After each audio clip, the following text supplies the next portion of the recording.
세상을 바꾸는 관심 아는 척에서 시작합니다. 강원도와 원주를 이야기하는 풀뿌리 팟캐스트 원주 아는 척. 2026년 1월 9일 금요일 174회입니다. 책임 PD 조은재입니다. 에디터 조국인입니다.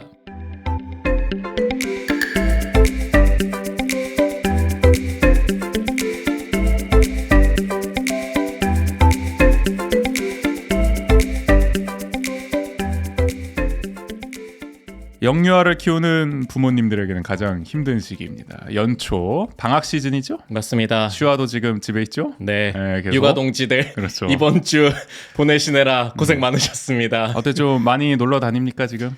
원래 놀러 갔어야 되는데 네. 사실 결론부터 얘기하면 많이 놀러 가지 못했어요.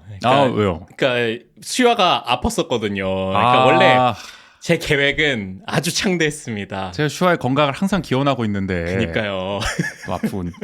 그러니까 네. 원래 방학 시즌에 네. 계속 집에 있으면 어쨌든 제가 오롯이 슈아의 광대가 되어줘야 된단 말이죠. 그러니까 뭐 에버랜드를 그대로 집안으로 옮겨와야 되는 거잖아요. 그 그쵸. 퍼레이드를 거기서 그대로 재현해야 네. 되잖아요. 에버랜드 안에서도 에버랜드 놀이기구가 되고 진행자가 되고 퍼포머가 돼야 되고 오히려 집에 있는 게 더 힘들다. 힘들다. 차라리 나가는 게 낫다. 네. 볼거리, 즐길거리 더 보여주는 게 낫다. 네네. 그래서 제가 야무지게 뭐 지역도 서울로 가서 요즘 뭐 위시캣이라고 그 티니핑 만드는 회사에서 위시캣? 네.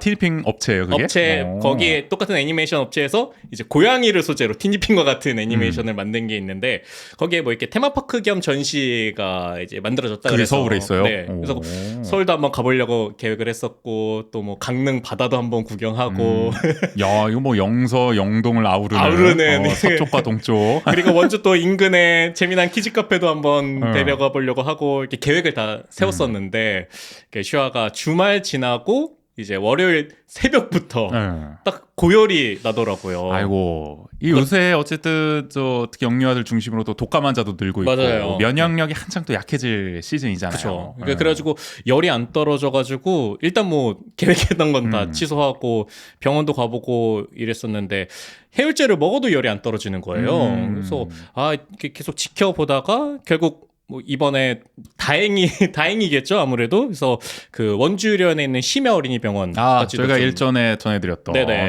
시행하게 됐다. 이용해볼 그 정도로 좀 아팠어가지고 본의 아니게 이게 뭐 어쨌든 후기를 들려줄 수 있게 됐네요. 심야 병원에 대한 이게 또 안 들려주신 게 제일 좋은데. 네네. 어쩔 수 없습니다. 한 번쯤 아프니까. 맞아요. 늦은 시간에. 근데 확실히 이 심야 어린이병원이 그 11시까지가 그 진료 시간이에요. 그래요? 평일 저녁에. 새벽 뭐 이럴 때가 아니었구나. 네네. 생각보다는 일찍 닫네. 생각보다는. 그러니까 여기가 아무래도 외래 진료다 보니까 그런 것 같기는 해요. 그렇겠구나. 뭐 단순 진료는 아니니까. 맞아요. 보통 막 검사도 하고 뭐 이런 것도 다 한다는 거죠. 네네. 11시까지. 그래가지고 제가 그 문의 전화를 했을 때 아무래도 혹시 열이 안 떨어지면 다른 검사를 해야 될 수도 있으니까 11시 딱 맞춰 오시면 안 되고 좀 이르게 오셔야 된다. 1시간보다 더 일찍. 그럼 11시에 어쨌든 무조건 문 닫으니까 퇴근해. 그 여유 시간을 다 감안해야 되는 거야. 네네. 또 공무원 시계로 돌아가는군요. 어쩔 수 없이 또 그런 면이 그래서 있군요. 가서 외래 진료 봤는데 이게 네.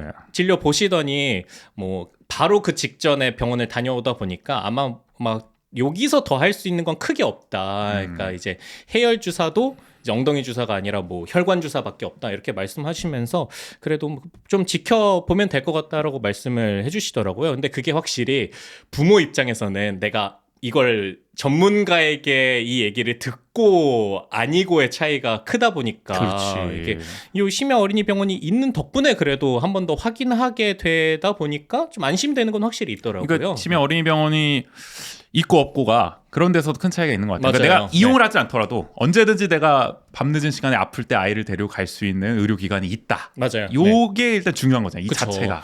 존재 자체가. 안 그랬으면은 응급실로 가야 되는데 그러니까. 그러다 보면은 아무래도 소아청소년과 전문의가 아니시다 보니까 거기서 그렇겠네. 오는 차이들도 있을 거고 맞아. 그러니까 그런 것들이 확실히 그 전문가에게 뭔가 이야기를 들을 수 있다라는 메리트가 있기는 하더라고요. 원광수 시정 덕을 좀 보셨네요. 그렇습니다. 갑자기 말문이 막히시는데. 그래도 감사합니다 시장님. 일다봉. 또 그렇게까지 해달라는 말씀은 아니었는데. 근데 최근에 또 원주 의료원이 소아청소년과 그 의료 인력을 또 충원을 맞아요. 해가지고 그 현수막이 딱 붙어 있더라고요. 원래 정원이 네. 3명이었는데 그동안 1명은 모자랐단 말이에요. 근데 이번에 또 채용에 성공해가지고 더 진료 폭이 확대될 수가 있다. 진료 네네. 시간도 확대될 수가 있다라고 해서 여러모로 공공의료 인프라가 좀 확충되는 것 같아서 좋은 것 같습니다. 맞습니다. 다른 지역도 좀 잘 돼야 되는데 이제 원주는 그러니까요. 문제가 없네 항상. 그래도 뭐 그렇게 뭐 진료를 열심히 받은 어. 덕분인 건지 월요일 지나니까 그래도 열은 좀 떨어지기 아. 시작해가지고 그럼 뭐 이제 화수목부터 당장 그 놀러 다녔다. 마음 같아서는 네. 당장 나가서 계획했던 바를 실행시키고 싶었으나 그래도 뭐 기침이나 이런 것들은 아직 완전히 나은 건 아니다 보니까 그래서 이번 주는 원주 밖을까진 못 나가고 원주 안에서 좀 주로 놀았어요. 주로 관내에서만. 네네. 이게 서쪽 동쪽을 아울러야 되는데 지금. 갔어야 되는데 방학이 언제까지죠? 근데 생각해보니까. 방학 이번 주 주말까지. 그래요? 네. 얼마 안 남았네. 그래도 또. 다음 주 월요일에는 등원을 하는데 그래서 이번 주에 뭐 그 지난번에 다녔던 스케이트장 스케이트장. 네 다시 한번 그래 다녔어요. 그 이번에 썰매 타 보기로 했잖아요. 맞아요. 그래도 좀 일찍 가서 썰매도 탔습니다. 어때요? 좀 탈만해요? 그래도 탈만한 것 같던데요. 그래요? 네. 이게 탈만하다라는 탈만하다. 정도가 왜 생기냐면 확실히 무료여서 그런 것 같기는 해요. 그렇지. 네. 이게 유료면 퀄리티를 더 엄격히 따질 텐데 무료면은 보통 너그러워지지. 그럼요. 요만하면 뭐 눈이라도 있으면 뭐 일단 그럼요. 경사만 있으면 뭐 언덕 있으면 좀 이거 얘기해도 되는지 모르겠죠. 예전에 제가 대학 다닐 때는 갑자기 즉흥적으로 술 마시다가 기분이 내키면은 저기 연세대 매직 캠퍼스 가가지고 거기 노천극장 언덕 있잖아요. 거기서 비료 포대 하나 주워다가 같이 나눠 타고 막 이랬거든요. 원주 전통이죠. 네. 그래요? 그럼요. 많이들 그렇게 아니, 해요? 꼭 미래 캠퍼스가 아니더라도 네. 원주 곳곳에 언덕이 있다면은 그런 스팟들이 있나? 그럼요. 뭐 연세대 학생도 상지대에서 술 먹다가 갑자기 선배가 갑자기 가자 그래가지고 선배 차 얻어 타고 갑자기 매직 캠퍼스 가가지고 가니까 비료포대 어디 있었던 것 같아 마침. 그래서 그거 주워다가 우리도 막 타고 놀고 그랬거든요. 모두가 진짜 거기가 스팟이었을지 그것도 모르겠네요. 탈만해 무료니까. 그렇지. 요것도 약간 그런 부분이 있다. 그 비료포대에 비하면은 그렇지 이거는 거기는 딱 제대로 갖춰져 있습니까? 거기 뭐 리조트 스키장에서 볼 법한 그 눈썰매 튜브 그래요? 형태로 딱 돼 있어요. 아니 무료인데도 그래도 어느 그럼 정도의 퀄리티를 담보고 하는구나. 다이소에서 파는 그런 플라스틱 썰매 아닙니다. 이것도 설마 그렇게까지 안전이 중요한데 어느 정도 신경 썼겠죠. 네. 그리고 유아용 슬로프가 있고, 그러니까 이게 뭐 성인용이라고 하기보다는 120cm를 기준으로 나뉘어져요. 그러면은 초등학교 고학년도 그 성인용이 될 수가 그쵸? 있겠네. 뭐 키가 좀 120. 키 큰 저학년, 웬만하면 다 고학년? 120 넘지 않나? 맞아요. 그러니까 그렇게 거의 나눠져 있어서 대부분은 영유아가 여기 이용하고 그 외에는 뭐 같은 슬로프를 이용하는 형태로 돼 있어요. 슈아는 영유아. 네네. 그래서 이제 당연히 저는 슈아와 같이 타겟건이 하고 부모 동반으로. 네, 이렇게 튜브를 가지고 영유아 슬로프에 올라가서 이제 제가 딱 앉으려고 그러는데 거기 계신 스태프분이 저를 제지하더라고요. 왜요? 안 되십니다. 이러면서 혼자 타야 돼요. 이렇게 1인 1썰매예요? 네, 그래서 영유아도? 네, 그래서 저도 좀 당황하고 같이 올라간 슈아도 당황하고. 엉겁결에 혼자 타야 되는 상황이었네. 그러니까요. 그래서 본의 아니게 좀 자립심을 키워줬다. 혼자 그래도 잘 타죠? 잘 탔어요. 근데 재밌게? 네. 조금 무서웠는지 또 탈래 이러니까 이제 안 탈래 이러긴 번이면 하더라고요. 네. 어른들도 좀 많이 타나요? 어른들 꽤 많이 타더라고요. 그러니까 그래요? 어른용 슬로프는 또 이제 사람이 올라가는 길은 그냥 걸어 올라가는데 튜브는 레일로 자동으로 이렇게 올라가더라고요. 그래요? 놓고 그래서 아이용은 그게 없는데 아이용은 없어요. 아니 오히려 영유아들이 그게 필요하지 않나? 아이용은 뭐 부모님이 어련히 가져가겠거니 그래요? 하는 건지. 진짜 자립심을 키워주는 거네. 아이가 끌고 올라가든지. 그렇죠. 그러니까 그래요? 그게 확실히 또 그러니까 120cm를 기준으로 나뉘다 보니까 이 성인 이제 다른 분들이 이용하는 슬로프는 인원이 많아서 조금 뭐 안전상의 이유 때문도 있지 않을까라는 생각은 들어요. 그러니까 영유아 슬로프는 그렇게 붐빌 일이 없더라고요. 제가 봤을 때는. 그렇네. 상대적으로 120cm 기준이면은 뭐 초등학생들도 다 성인용을 할 테니까. 맞아요, 그쪽이 맞아요. 더 훨씬 몰리겠다. 그래서 거긴 그렇네. 또 아무래도 경사도 좀 더 높고 그래서 타는 맛이 그래도 좀 있었다. 추천한다. 추천한다. 네. 혼자서도 많이 타나요? 혼썰 하시는 분들 혼솔도 많이 그래요? 있으신 것 같던데요. 그래요? 그러니까 그리고 혼솔이 많이 있으신 게 거기가 이제 운영 시간이 스케이트 딱 휴식 시간이 썰매장은 운영하고 있을 시간이랑 겹쳐요. 일부러 교차시켰구나. 그런 것 같아요. 그러니까 그러다 보니까 스케이트를 혼자 타러 오신 분이 또 꽤 제법 있더라고요. 그 스케이트는 뭐 혼자 타도 무방할 것 같은데 그래요? 느낌이 뭔가 썰매는 괜히 뭔가 좀 그런가? 차이가 나나? 괜히 주목받는 느낌이 아닌가? 저는 오히려 스케이트가 조금 더 아. 혼자 타기 쉽지 않을 것 같다는 생각이 들었는데. 난 왜 엄두가 안 나지 홀썰매. 가능합니다. 어쨌든 많이들 타신다. 많이 타세요. 그러니까 딱 이게 스케이트 이제 그 끝나는 시간에 쭉 나오셔서 다 같이 약속이 난 듯이 썰매로 이렇게 우르르르 뭐 가만히 있으면 뭐 하나 네. 썰매라도 타자 뭐 이러셨겠죠. 썰매 타고 그 옆에 있는 매점까지 이게 약간 이 설계를 잘해놓은 건지 코스로 이렇게 매점까지 연결되게 네네. 이렇게 자연스럽게 그렇게 이용을 많이 하시더라고요. 어쨌든 그래서 많이 좀 계획을 잘 세워서 하는 것 같네요, 운영. 네, 그래서 한번 또 가보시면 좋을 것 같다. 썰매장까지 네. 이게 다음 달까지 하지 않나요? 맞아요. 2월 2월 초순까지 하는 것 같아서 네. 그래서 인기가 많다, 확실히. 그렇게 우리의 이제 썰매 스케이트의 열기. 지금 최근에 보니까 또 이제 그 국제 스케이트장 공모 다시 하자. 네. 원주도 요청을 했던데 저 정부에 이런 시민들의 열기를 좀 사진이나 이런 걸로 좀 담아가지고 꽉 채운 이 하면은, 모습. 네. 굉장히 유리하지 않을까라는 생각이 드네요. 또 말씀 들어보니까. 그리고 또 이게 아니었다면, 그러니까 네. 확실히 슈아가 아직은 혼자 스케이트를 잘 못하다 보니까 두 번째 가니까 지난번보다 스케이트에 대한 흥미가 빨리 떨어지더라고요. 그래요? 그러니까 그러다 보니까 썰매장이 있어서 그래도 이 또 다른 콘텐츠를 즐길 수 있는 것에 있어서 좀 유리한 지점이 있었다. 그러니까 이런 걸 하나씩 계속 만들어가면 되겠네. 맞아요. 스케이트 하지 못하는 친구들을 위해서 썰매도 마련하고 또 뭐 있지? 저거 얼음 썰매도 있잖아. 이거. 맞아요. 그러니까 그래. 그게 이제 같이 이번에는 다른 저희 가족들이랑 다 같이 갔는데 아빠가 그걸 좀 아쉬워하시더라고요. 얼음 썰매도 이렇게 이렇게 꽂아가지고 이렇게 타는 거 있잖아. 썰매. 손잡이 꽂아서 타고 막 이런 거 있잖아요. 그런 것도 얼음 있고. 썰매도 있어야 그러니까 아빠가 본인은 스케이트를 못 하시니까 그렇지. 썰매가 있었으면 내가 타는 건데 그거 이렇게 재밌는데 진짜. 아쉬워하시더라고요. 팽이도 치고 말이지 막. 맞아요. 옛날에 제가 포천 논두렁 같은데 가가지고 그런 거 많이 했거든요. 저 원주대 예전에 학다리 밑에 우리 국인 씨 살던 시절에 또 그런 게 그럼요. 있었죠. 그게 겨울의 묘미였는데 그런 걸 볼 수가 없습니다. 네. 기후이기 때문에 쉽지가 않아요. 어렵죠. 하여간 명물이 되고 있군요, 썰매장. 맞습니다. 후기가 많으셔. 오늘 뭐 키즈 카페 가서도 네. 뭐 에피소드가 있으세요? 원주의 인물 네. 알바노 보고 왔습니다. 알바노 지금 원주의 명예 시민이 되고 있는. 알바노 딸도 방학인지 네. 그도 키즈 카페예요. 그래요? 그러고 보니까 알바노는 가족이 다 원주로 이주한 상황인가 그러면? 그런 것 같아요. 그래서 그런지, 그러니까 저는 이제 거의 마지막에 살짝 스쳐 지나갔는데 그 슈아랑 이제 저희 와이프랑 같이 키즈 카페를 갔는데 갑자기 전화가 오는 거예요. 그래서 다급히 전화 받으니까. 여기에 동부 선수들 왔어요. 그래서 동부 선수 이게 뭐지 이랬는데 보험팔로 왔나? 그래서 동부 뭐지 이랬는데 이게 추억의 이름이네. 원주 계속 계셨던 분들은 DB보다 동부가 좀 더 익숙하신 분들이 있다 보니까 저 날에 안 나오는 게 없으니까 TG 삼봉 이런 거 알고 보니까 알바노 딸이 생일이었나 봐요. 그래서 알바노 포함해서 외국인 선수 그리고 또 정효군 선수까지 해가지고 거기서 생일 파티를 하면서 같이 막 즐겼다고 하더라고요. 근데 또 이제 슈아 입장에서는 키가 이만한 사람들이 돌아다니니까 좀 낯설죠. 그게 좀 낯설었나 봐요. 그래서 좀 그것 때문에 전화를 했더라고요. 슈아가 그래서 못 놀고 있다고 지금.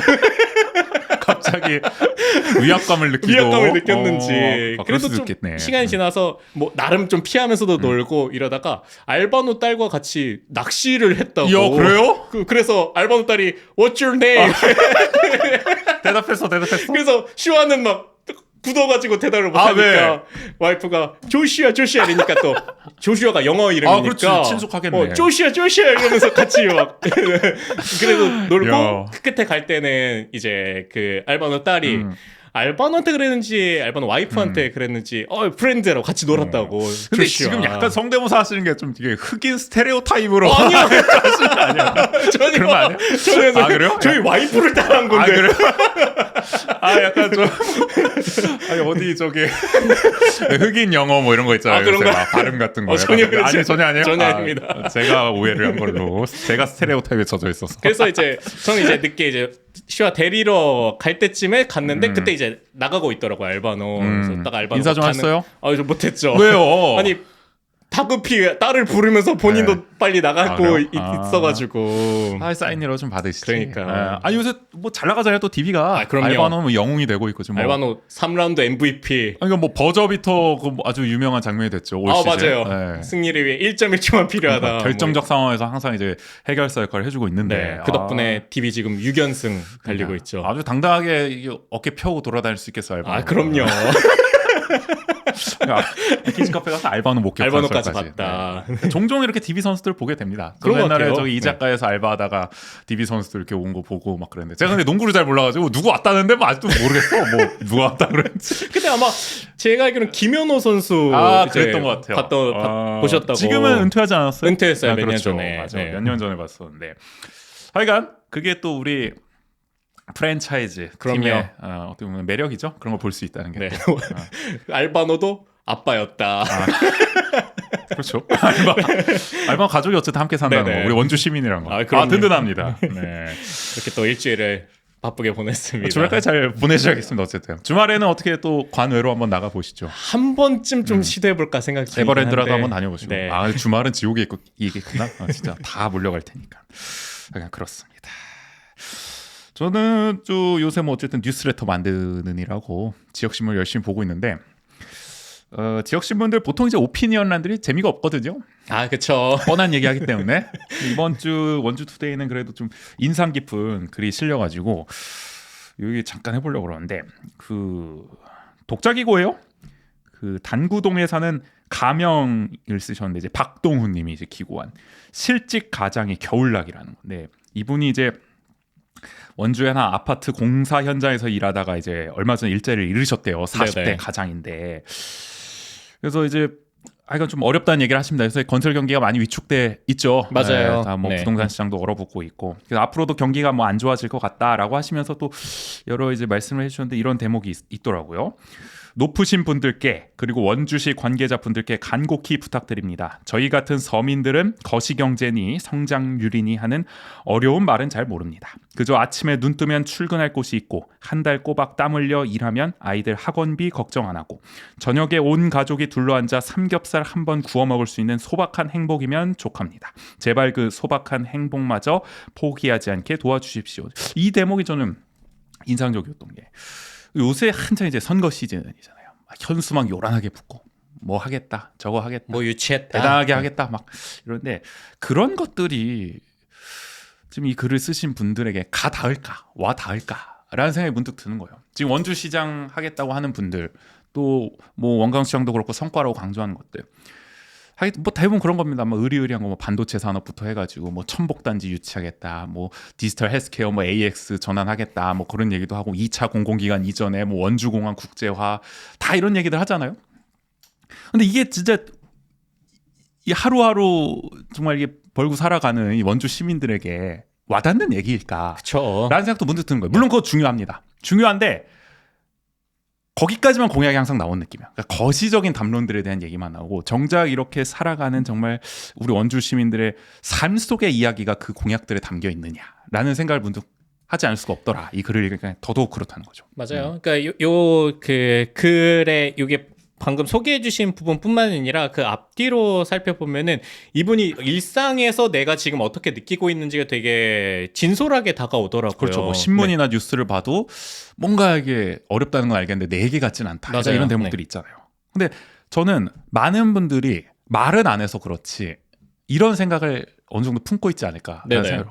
부동산 시장 얘기들 많이 나오죠. 뉴스에. 뭐 요새는 주식시장 얘기도 많이 나오죠. 근데 그거 참 남의 얘기 같다는 생각이 들 때도 있어요. 나와는 굉장히 좀 동떨어진 얘기 같다 네. 생각. 근데 공약들은 항상 그런 걸 겨냥해서 나오잖아요. 아니 그리고 그러니까 그런 것도 있어요. 그러니까 저도 와이프랑 그런 농담처럼 그런 얘기를 하는데 뭐 저희가 이사한 뒤로 뭐 아파트 가격이 올랐어요. 와 아파트 가격 올랐다. 근데 만약에 여기를 팔고 우리가 다른 데를 간다고 해도 그러니까 우리 오른 거 기뻐하는 만큼 우리가 구할 집도 많이 올랐을 텐데 그러면 도대체 이게 뭐가 좋은 걸까라는 얘기를 농담처럼 했거든요. 맞아요. 그러니까 그게 결국에는 내가 그냥 이사를 하려고 마음을 먹고 있는 사람들에게 그렇게 좋은 소식이 아닐 수도 있는 부분인 거죠. 어떤 면에서는. 그렇죠. 네. 그것도 사실 근데 또 집을 갖고 있으니까 관심을 갖게 되는 거잖아요. 근데 어떤 면에서는 나 같은 사람은 뭐 부동산 사실 뭐 남 얘기 같아요. 솔직히 말해서. 근데 왜 이렇게 뉴스에선 그걸 크게 다룰까? 어떤 사람들한테 이게 뭐 중요한 뉴스구나라고 짐작은 하겠지만은 사실 집이 없는 절대 다수의 서민층에게는 이게 그렇게 뭐 이게 와닿을까? 가닿을까? 그쵸. 그런 생각도 드는 거고요. 그리고 최근에 이제 그런 얘기도 하잖아요. 군 유휴부지라든지 저기 원주 교도소 이전 부지라든지 이런 데다가 이제 은퇴자 세대를 위한 뭐 대규모 주거단지를 건설하자. 이런 공약들. 그러니까 계속 외부에서 뭔가 이렇게 유입하려는 외부의 사람들을 염두에 둔 공약들 이런 게 나오잖아요. 파격적인 혜택을 주겠다. 여기 원주에 올 수 있도록. 근데 정작 우리 원주에 사는 사람들, 이 독자 기고를 쓰신 분들을 포함해서 원주에 사는 사람들의 이 팍팍한 삶을 개선하기 위한 노력은 과연 그만큼 하고 있는가? 그런 공약들은 왜 잘 안 보이는가라는 생각이 문득 드는 거예요. 그러니까 우리가 원주를 계속 팽창 도시로 만들려고 하지만 이제는 우리가 36만 정도 되는 도시가 됐으면은 원주 시민들의 삶을 윤택하게 만드는 삶의 질을 끌어올리기 위한 그런 세심한 정책들이 나와야 되는 게 아닌가? 그럼요. 그런 방면에서 패러다임 전환이 나와야 되는 거 아닌가? 맨날 패러다임 전환 얘기하지만 그게 맨날 인공지능 얘기고 반도체 얘기고 뭐 2차 공공기관 이점 천복단지 이거 중요하지만 이 얘기만 해서는 안 되는 거 아닌가라는 생각들. 저는 요새 저 후보들 내놓는 공약이라든지 원광시장이 강조하는 그런 성과라든지 이런 걸 볼 때마다 그런 지점에서 조금은 아쉬움이 느껴진다. 그럼요. 네. 그러니까 우리 원주에 사는 사람을 기반으로 해서 성장을 해야 그게 뭐 확장이 되고 50만이 되고 이런 거잖아요. 그러니까 누구를 위한 인구 유입인가라는 생각이 드는 거죠. 그렇죠. 그렇게 인구 늘려서 그럼 뭐 어떻게 할까요? 우리 원주 시민들의 삶은 나아지는 게 없는데 라는 생각 저는 들고요. 그래서 앞으로 우리가 이제 지방선거를 얘기할 때도 그런 정말 우리 시민들의 삶의 언어로 이야기하는 후보가 누구인지를 좀 유심히 봐야겠다라는 생각을 문득 이 글을 읽으면서 하게 됐습니다. 갑자기 분위기 좀 무겁게 가져갔는데 논평을 거의. 나는 이게 좀 인상적이더라고요. 이번에. 그럼요. 그래서 네. 가끔 이제 지역신문 읽다 보면 이렇게 참 빛나는 글들이 하나 둘 있습니다. 이런 글들이 좀 더 자주 실렸으면 좋겠어요. 자, 저희를 위해서 달아주신 글도 좀 읽어봐야겠는데요. 댓글을 달아주셨습니다. 저희 새해 첫 에피소드에 대부분은 이제 새해 인사를 남겨주셨는데 네네. 하나씩 읽어보죠. 먼저 랑자없고 튀어님. 네, 새해 복 많이 받으세요. 원주 하는 척 화이팅! 이렇게 네, 남겨주셨습니다. 감사합니다. 랑자없고 튀어님도 새해 복 많이 받으시고요. 네, 올 한해 소망하시는 일 모두 잘 되시길 응원하겠습니다. 응원하겠습니다. 화이팅입니다. 그다음으로요. 네, 그다음은 이진 전심님이 남겨주셨는데요. 화이팅! 소망하시는 일 모두 잘 되시기를 기원합니다. 네, 이진님도 화이팅입니다. 화이팅입니다. 네, 소망하시는 일 모두 잘 되시길 바랄게요. 마지막으로요. 릴레이님이 달아주셨습니다. 오늘도 좋은 정보 얻어갑니다. 네, 좋습니다. 감사합니다. 저희가 늘 좋은 정보를 좀 드릴 수 있어야 되는데 그러니까요.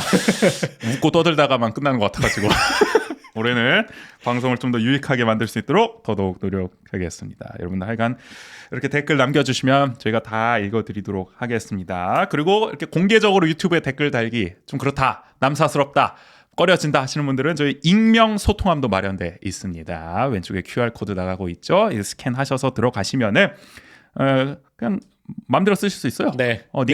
닉네임 편하게 설정하시고 아무 말이나 써주십시오. 다양한 의견, 뭐 칭찬, 뭐 항의, 뭐 제보, 뭐 오류 정정, 뭐 뭐든 좋습니다. 소통함에 올려주시는 걸들 제가 웬만하면 거의 다 읽어드리도록 하겠습니다. 사연 같은 것도 한번 써주시면 여기 원주투데이에 기고한 것처럼 나는 요즘 원주에서 이렇게 살고 있다. 내가 느끼는 건 이런 거다. 어떤 삶의 언어를 이렇게 좀 함께 나눌 수 있으면 더 좋지 않을까. 그러니까요. 네. 하고 있습니다. 그리고 이게 순서를 좀 바꿔야겠어. 이 얘기하다가 또 이렇게 읍소를 하니까 이게 좀 면고하네 좀 여러모로. 여러분들 네, 겨울이 참 춥죠. 자, 우리 원주하는 척의 지속 가능성을 위해서 혹시 힘을 보태주고 싶으신 분들은 정기 후원 언제든지 하실 수 있습니다. 저 왼쪽에 나가고 있는 QR코드 스캔하시면은 바로 정기 후원 신청 가능하고요. 아래 저희 자막 띄워져 있죠. 이곳으로 자율 구독료 납부도 가능하니까요. 혹시나 원주하는 척 뭐 좀 후원하고 싶다 하시는 분들은 참고하시면 되겠습니다.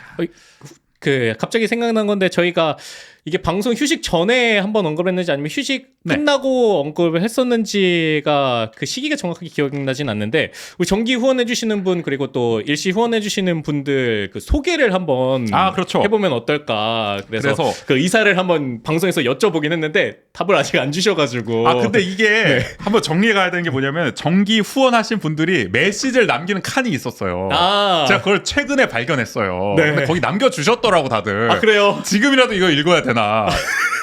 여러분 읽어도 괜찮나요? 그러면 저희가 다음 방송 때 한번 정리해서 읽어보자. 다 남겨주셔서 우리가 몰랐어. 우리가 칸을 만들어 놓고도 저희가 더 세심히 물론 그게 필수 항목은 아니어가지고 놓쳤습니다. 챙겨왔어야 되는데 그리고 자율 구독료 납부해주신 분들도 어쨌든 이름 찍히잖아요. 네네, 그분들도 맞습니다. 한번 이렇게 또 읽어드리는 시간을 가져보면 좋지 않을까. 여러분 어쨌든 자율 구독료 납부하시면 저희가 이름 읽을게요. 감안하고 보내주세요. 뭐 다 바꿔서 보낼 수 있으니까 맞아요. 다 해주시고요. 자, 그리고 마지막으로 여러분들 참 바쁘시죠? 새해에도 뉴스 챙겨볼 시간이 없습니다. 특히 지역에 어떻게 돌아가는지 알기는 쉽지가 않아요. 그래서 저희가 대신 뉴스를 정리해서 배달해 드립니다. 네네. 내일 아침 강원도와 원주의 주요 뉴스를 요약한 뉴스레터를 이메일로 보내드리니까요. 필요하신 분들은 왼쪽에 QR코드 스캔하셔서 신청하시면 되겠습니다. 여기까지 홍보해봤고요. 오늘 174회는 한 주간의 원주와 강원도의 주요 이슈를 논평하는 원주통신 그리고 전국의 우수한 조례를 살펴보는 전국 조례자랑 준비되어 있어요. 바로 들어가 볼게요.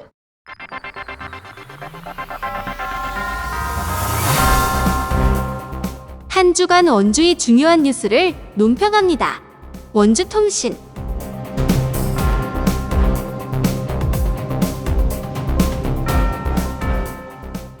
G1 방송이 새해를 맞아서 차기 원주시장 여론조사를 진행했어요. G1 방송이 참 이럴 땐 좋습니다. 네. 돈이 많아가지고 이렇게 혼자 이제 독자적으로 여론조사를 돌려본 건데 가상 양자 대결을 펼쳤어요. 그런데 우리 원강수 시장이 구자열, 광문근 등 민주당 후보와 오차 범위 내에서 접전을 펼치는 것으로 나타났습니다. 재선 가도에 적신호가 켜진 모양새인데 이따 살펴보겠지만 시정 운영에 대해서도 부정평가가 긍정평가보다 높게 나타났어요. 큰일 났습니다. 그 정도로 보세요? 네. 완전 적신호다 이거는? 이건 큰일 났다. 아니 이게 우리가 하나씩 살펴보겠지만은 이 여론조사를 두고 의견이 다 분분해. 어떤 그래요? 사람들은 뭔가 나름 선방 아니냐라고 얘기하시는 분도 있고, 생각보다 조금 이제 민주당에서는 좀 아쉬운 결과가 나온 거 아니냐라는 분도 있고, 또 어떤 분들은 말씀하신 것처럼 첫 여론조사 치고는 괜찮다. 그러니까 민주당 입장에서 반면에 이제 원광수 입장에서는 이거 위기로 받아들일 수밖에 없다라는 얘기가 있는데 어쨌든 뭐 수치만 놓고 보면은 원광수 시장 입장에서 좀 긴장할 수밖에 없네 그런 결과가 나왔어요. 자 먼저. 원강수 대 구자열 양자 대결을 붙여봤습니다. 구자열 전 강원지사 비서실장 민주당 후보로 첫 출마 선언을 한 상태죠. 공식적으로 붙여봤을 때 구자열 후보가 47.9%, 원강수 시장이 40.2%로 7.7%포인트 차긴 한데 오차 범위가 플러스 마이너스 4.4%포인트라서 오차 범위 내 접전입니다. 그러니까 어떤 분들은 아니 7.7%포인트인데 왜 이게 접전이야? 라고 하는데 오차 범위 안에 있습니다. 여러분들. 네, 통계적으로 오차 범위 안에 있으면 우열을 가릴 수가 없습니다. 맞아요. 접전이라고 봐야 합니다. 그러나 어쨌든 격차는 7.7%포인트가 낮다. 그러니까 끄트머리에 있는 겁니다. 오차 범위에 서로 끄트머리에 있는데 그래서 이게 뭐 세부적으로 살펴보면은 일단은 구자열 전 실장 같은 경우에는 과거에 이제 도의원 하던 시절에 원주 을이 지지 기반이었어요. 당구동이 지역구였잖아요. 맞아요. 그래서 원주 을에서 확실히 득표가 좋게 나오더라고요. 예를 들어서 이 원주 5, 6 선거구 같은 경우에 여기가 이제 소초, 개운, 명륜, 일동, 봉산, 행구, 흥업, 판부, 신림, 명륜, 이동 딱 그 을지역구인데 여기서 52.3 대 36.1로 격차를 벌렸습니다. 여기는 확실하게 구자열이 이기고 있다고 할 수 있는 거죠. 여론조사상으로. 그리고 원주시 7, 8 선거구 여기 단구동과 반곡 관설동인데 구자열 50.7, 원강수 40.1로 여기서도 우위를 보였다. 근데 단구 반곡 관설인데 그 5, 6 선거구보다 조금 낮게 나온 건 오히려 약간 그래요?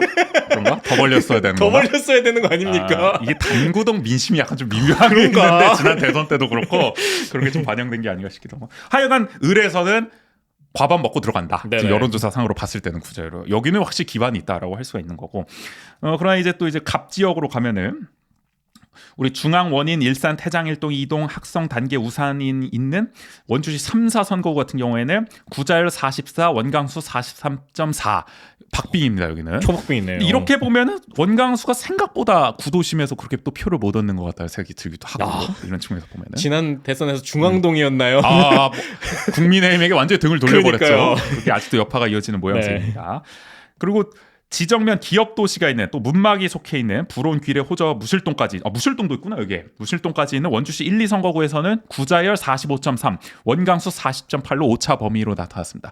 그러니까 사실 오차 범위 접전이 나타나는데 큰 영향을 끼친 게 저는 이 1, 2 선거구라고 봐요. 기업 도시가 있는 지정면에서 생각보다 표를 못 벌린 것이 아니냐. 무실도 있고 무실도 있는데 여기서 사실 오차 범위 밖으로 벌려줬어야 전체 결과에서도 이 구자열 우위가 나타났을 텐데 1, 2 선거구가 생각보다 좀 구자열에게 야박하게 한 거 아니냐? 나는 아니 저기 뭐 반곡 관설이나 단구나 이런 데에 비해서는 을 지역에 비해서는 역시 갑지역구에서 영향력이 조금 이게 아직까지는 텃세가 있는 건가요?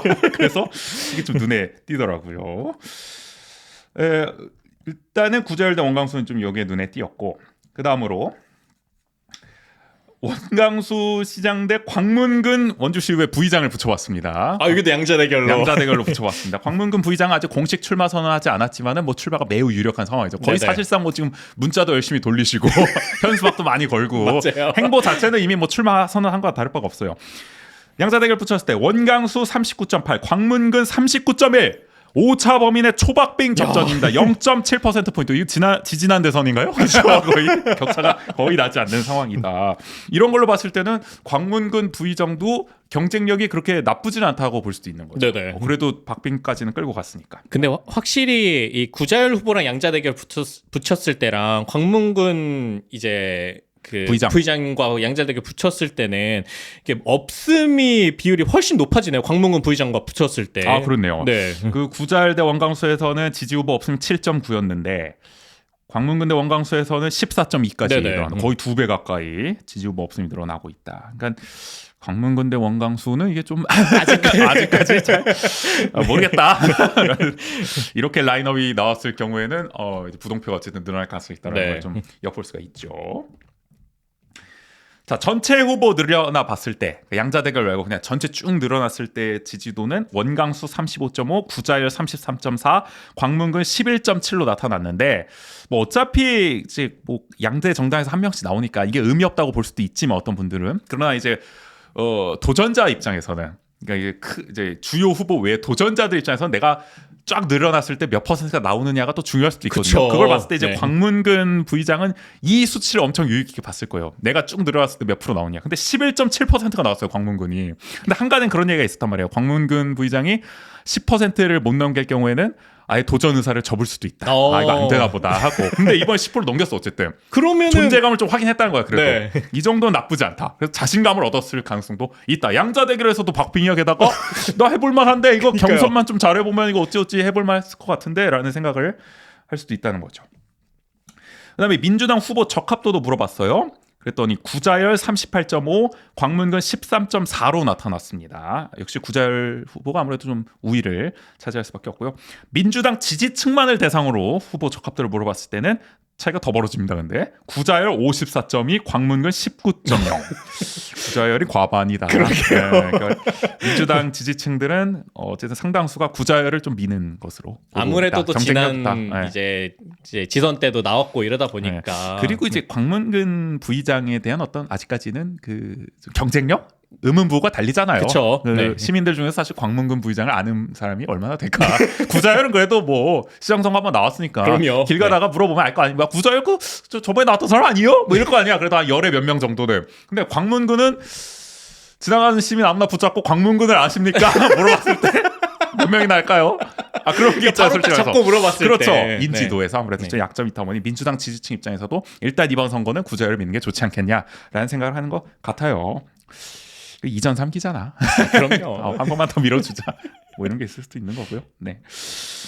자, 후보를 선택할 때 어떤 걸 중요하게 보느냐 물었을 때는 지역 현안 해결 능력이 24.5%, 소속 정당이 21.3%, 거의 둘이 박빙입니다. 네네. 두 개를 가장 중요하게 본다는 거고요. 그다음에 공약과 정책이 16.2%, 도덕성과 청렴성은 15.5%. 이 시대 정신이야. 이제 도덕성과 청렴은 그렇게 중요하지 않다. 일 잘하는 게 최고다. 그리고 정당. 정당과 일 잘하는 게 최고다라는 거를 읽을 수가 있는 거죠. 언제부터 이렇게 된 거야? 참 우리가 도덕성은 뒷전이 좀 됐습니다. 아니면 어떤 면에선 도덕이 15%나 나왔다고 해야 될지. 그나마 그걸로 더 다행이라고 봐야 될까요? 네. 근데 보면은 그런 것 같아요.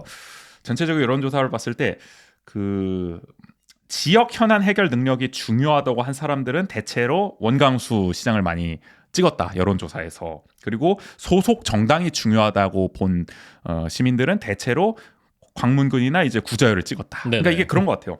민주당을 어쨌든 지지하는 사람들이 지금 정세로 봤을 때는 좀 많은 상황이잖아요. 아무래도 맞아요. 계엄 이후에는. 그러다 보니까 민주당을 중요하게 생각하는 사람들은 그냥 구자열, 광문근 이 민주당이 공천하는 후보 찍겠다라는 게 이제 드러나는 거고, 그거보다는 좀 더 이제 중도라든지 뭔가 이게 실용 포지션, 그냥 일 잘하는 게 중요하다라고 하는 사람들은 그래도 원광수가 현역이니까 그래도 뭐, 계속 해나가는 게 뭐 하는 또. 게 낫지 않겠냐라고 보는 게 아닌가라는 생각도 들더라고요. 이 결과를 보면은. 근데 또 원광수 시정 운영 평가를 보면은 그렇게 뭐 시민들이 좋게 보는 것 같지는 않아요. 지역 현안 해결 능력이 그냥 현역이라서 좀 잘 봐준 것 같기도 한데 시정 운영 평가만 보면은 잘못하고 있다가 48.9%, 잘하고 있다가 36.9%로 10%포인트 차, 12%포인트 차로 네네. 잘못하고 있다는 응답이 더 높게 나타났습니다. 오차 범위를 넉넉하게 벗어났죠. 그럼요. 이거는 명백하게 잘못하고 있다 보고 있다는 겁니다. 과반을 넘을 수 있을지 그러니까 없을지가 거의 과반이었죠 지금 네. 보면은. 근데 이게 흥미로운 게 뭔지 아십니까? 보통 그러면은 민주당 지지층이 많은 아무래도 반곡 관설동이라든지 기업 도시에서 부정평가가 높지 않을까라는 생각을 할 수가 있잖아요. 그쵸. 근데 부정평가가 가장 높은 지역이 구도심 지역이에요 지금. 중앙동, 원인동, 일산동, 태장 1, 2동, 학성동, 단계동, 우산동 이 원주시 3, 4선거구에서 잘못하고 있다가 53.1%, 잘하고 있다가 36.5%로 잘못하고 있다는 응답이 가장 높게 나타났습니다. 과반을 넘었어요. 네. 네. 반곡 관설동과 단구동은 47.8%, 잘하고 있다 38.2%. 그러니까 오히려 여기보다 원도심에서 더 잘못하고 있다. 원광수를 이 시정 평가를 더 안 좋게 보고 있다라는 네네. 거죠. 그러니까 이 흥미롭더라고 이게. 이게 아까 저희 오프닝에서 그 기곡을 소개해드렸잖아요. 그러니까 이거 어떻게 보면 좀 비슷하다고 저는 해석이 되는 네. 게 이게 원주도 지금 그 대부분의 인프라나 인구 유입이 5개 동을 중심으로 이루어져 있다고 해요. 5개 동.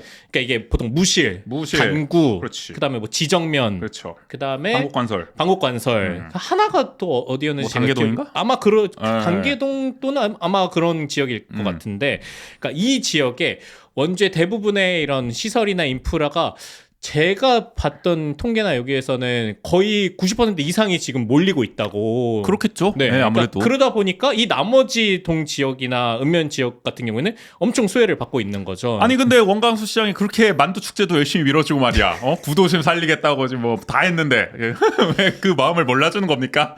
구도심 사람들. 이게 사람들이 그러니까 국화전 시에도 그렇게 열심히 했는데. 이벤트로만 살 수가 없어. 우리가 축제로는 살 수가 없다고 그거를 일상을. 구도심 주민들도 다 알고 네. 있다는 겁니까? 그러니까 일상에- 지속 가능하지 않다는 거죠. 그런 면에서 우리가 그러니까 경제도 어려워진 만큼 이게 일상이 얼마나 피폐해지고 어려워져 가느냐를 보여주는 또 응답이 아닐까 이런 아니, 생각이 들어요. 주차장도 그렇게 만들어줘. 만두 축제도 전폭적으로 지원해줘. 다 해줬는데도 불구하고 구도시민들은 등을 돌리고 있다. 안 돼, 점점. 안 돼. 지난 대선 때도 그렇고 점점 원광수에 대한 지지율이 떨어지고 있다는 게 이 흐름이 계속 나타나고 있는 상황이네요. 그러니까 아무래도 일상에서의 인프라들은 그런 새로운 도시에 많이 지어지고 있다 보니까 그게 뭐 이제 체육센터라든지 아무래도 눈에 보이는 게 더 중요한 거죠. 그쵸. 문화 공유 플랫폼만으로는 한계가 있다. 그것도 지금 뭐 말이 많았잖아요. 네네. 결국에는 그 주민들한테 위탁하는 걸 두고 맞아요. 그런 것도 겹쳤을 것 같고. 그리고 최근에 고도 제한 해제도 어쨌든 신도심까지 포함해서 검토하겠다고 하니까 구도심 주민들은 더 열이 뻗칠 수밖에 그럼요. 없죠. 아니 네. 우리한테는 뭐 지어주는 것도 없으면서 오히려 신도심 쪽 규제 완화를 해줘 이러면서 또 뚜껑 열릴 수밖에 없지 않았을까라는 생각이 듭니다. 그래서 이게 어쨌든 흥미로웠다. 오히려 기업 도시가 평가가 제일 좋아요. 기업 도시가 포함되어 있는 원주시 1, 2선거구에서 잘하고 있다는 응답이 38.4%로 가장 높았습니다. 맞아요. 네. 권역 중에서. 그러니까, 음. 그러니까 기업 도시에 그만큼 뭔가 새로운 것들이 또 많이 생기기도 하고 그렇죠. 그러니까 그런 것들이 또 반영된 게 아닐지. 네, 잘못하고 있다는 응답은 43.7%. 그러니까 유일하게 이 원주시 1, 2선거구에서만 오차 범위 접전이었습니다. 맞아요. 네. 이 시정 평가가. 그래서 야 기업 도시가 의외로 원광수가 더 후하다. 기업 도시에 좀 이렇게 관심을 기울인 보람이 있나? 원광수. 역시 뭔가 생기면 네, 그러니까 그래도 인프라가 그걸 중요하다. 어느 정도는 받쳐준다. 그 그러니까요. 지지나 이런 긍정적인 어. 요소들을. 어쨌든 이런 게 좀 흥미로웠습니다. 맞아요. 정말 띄었고요. 그다음에 이제 원광수 시정의 핵심 공약 중 하나였죠. 반도체 산업 육성에 대한 평가. 잘하고 있다가 50.2%, 잘못하고 있다가 28.1%로 나타났습니다. 국민의힘 지지층에서는 찬성이 70.6%로 뭐 압도적이었고요. 민주당 지지층에서도 찬성 37.5, 반대 38로 거의 박빙이었습니다. 그러니까 민주당 지지층도 어느 정도 우호적으로 보고 있다는 네네. 거죠. 근데 나는 이게 질문이 좀 잘못했다고 생각한 게 이렇게 물어보면 솔직히 다 긍정적으로 응답하지. 반도체 산업 유통 어떻게 생각합니까? 그거 잘하고 있다고 하지. 근데 웬만하면은 사실은 아니, 뭐- 나쁘게 보는 사람 어디 있어? 엔비디아 교육센터도 온다는데 뭐 누가 마다해? 세계 최초로. 용인 반도체 클러스터 지금 뭐 지방 이전 얘기 나오는데 그거 원주로 온다 그러면 누가 마다해 그거? 그쵸. 근데 이거를 정확히 질문하려고 그러면은 지난 지방선거 때 정확히 원광수 김진태 공약이 뭐였습니까? 삼성전자 반도체 공장을 가져오겠다는 거였잖아요. 맞아요. 그걸 물어봤어야지. 삼성전자 반도체 유치 공약 어떻게 평가하십니까? 이렇게 물어봤어야 제대로 응답이 나오는 거죠. 그냥 뭉뚱그려가지고 반도체 산업 육성 이렇게 하면은 이거는 질문이 잘못됐다 제가 봤을 그쵸. 때. 이게 이따 또 하나 얘기할 거. 지원이 이번에 여론조사를 하긴 했는데 돈 들여서 좀 감다뒤야 내가 봤을 때는 디테일이 좀 떨어진다는 거야. 일단 질문 자체 지금 이것도 문제였고 아까 저 후보에서도 말 나온 김에 이 얘기도 하자. 왜 민주당 2명밖에 안 넣은 거예요? 왜 구자열 광문구만 넣었어? 원창국은 왜 안 넣었어? 솔직히 말해서 에이. 원창국 누가 봐도 지금 나올 것 같잖아. 이거 못 풀고 있잖아. 원창국 전 시장. 원창국도 넣어가지고 이게 양자택을 붙여보고 이랬어야 더 재밌지.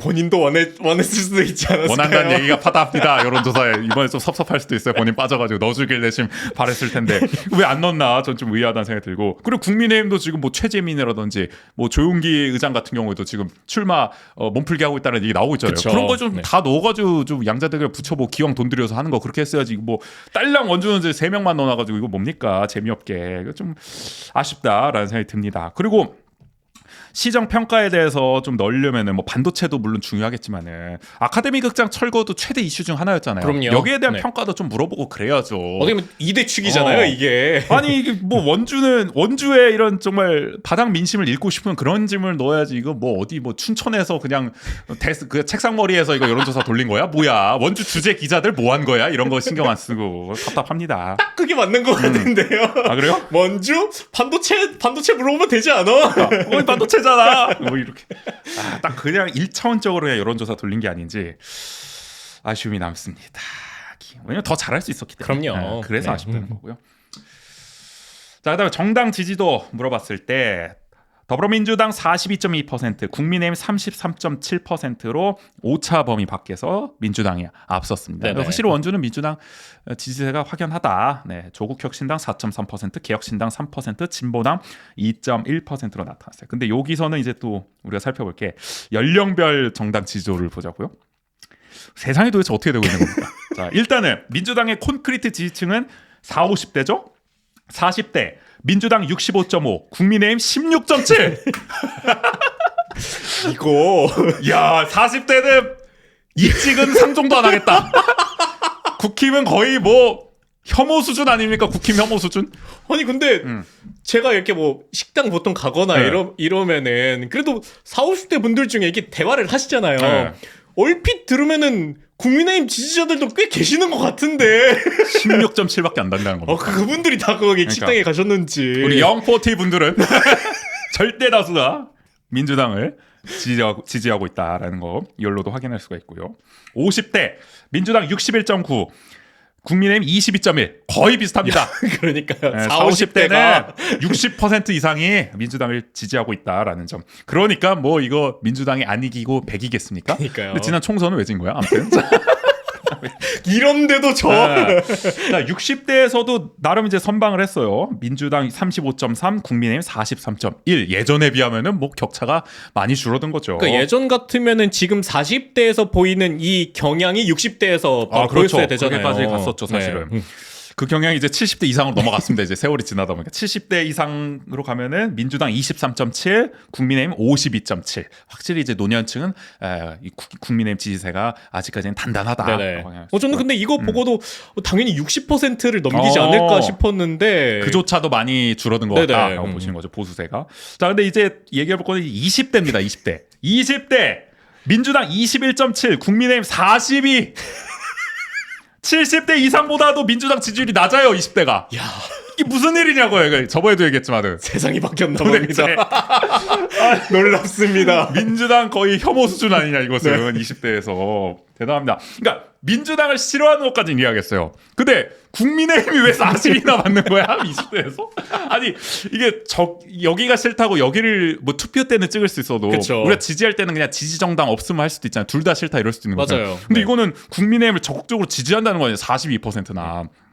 최근에 장동혁 대표가 뭐 간신히 계엄에 대해서 사과하긴 했지만 아직도 윤석열, 윤어게인과 그 절연하지 못하고 있잖아요. 네네. 그런 상황에서 국민의힘 42%가 지지하고 있다. 20대가. 원주 20대 시민들이. 이거 상당히 참 말을 이렇게 합니다. 그러니까요. 여러분들 정말, 왜 이런 정말 겁니까? 궁금합니다. 왜 이건 이런 진짜. 겁니까, 여러분들? 네. 자, 근데 30대도 아슬아슬해요. 30대 민주당 35.2, 국민의힘 31.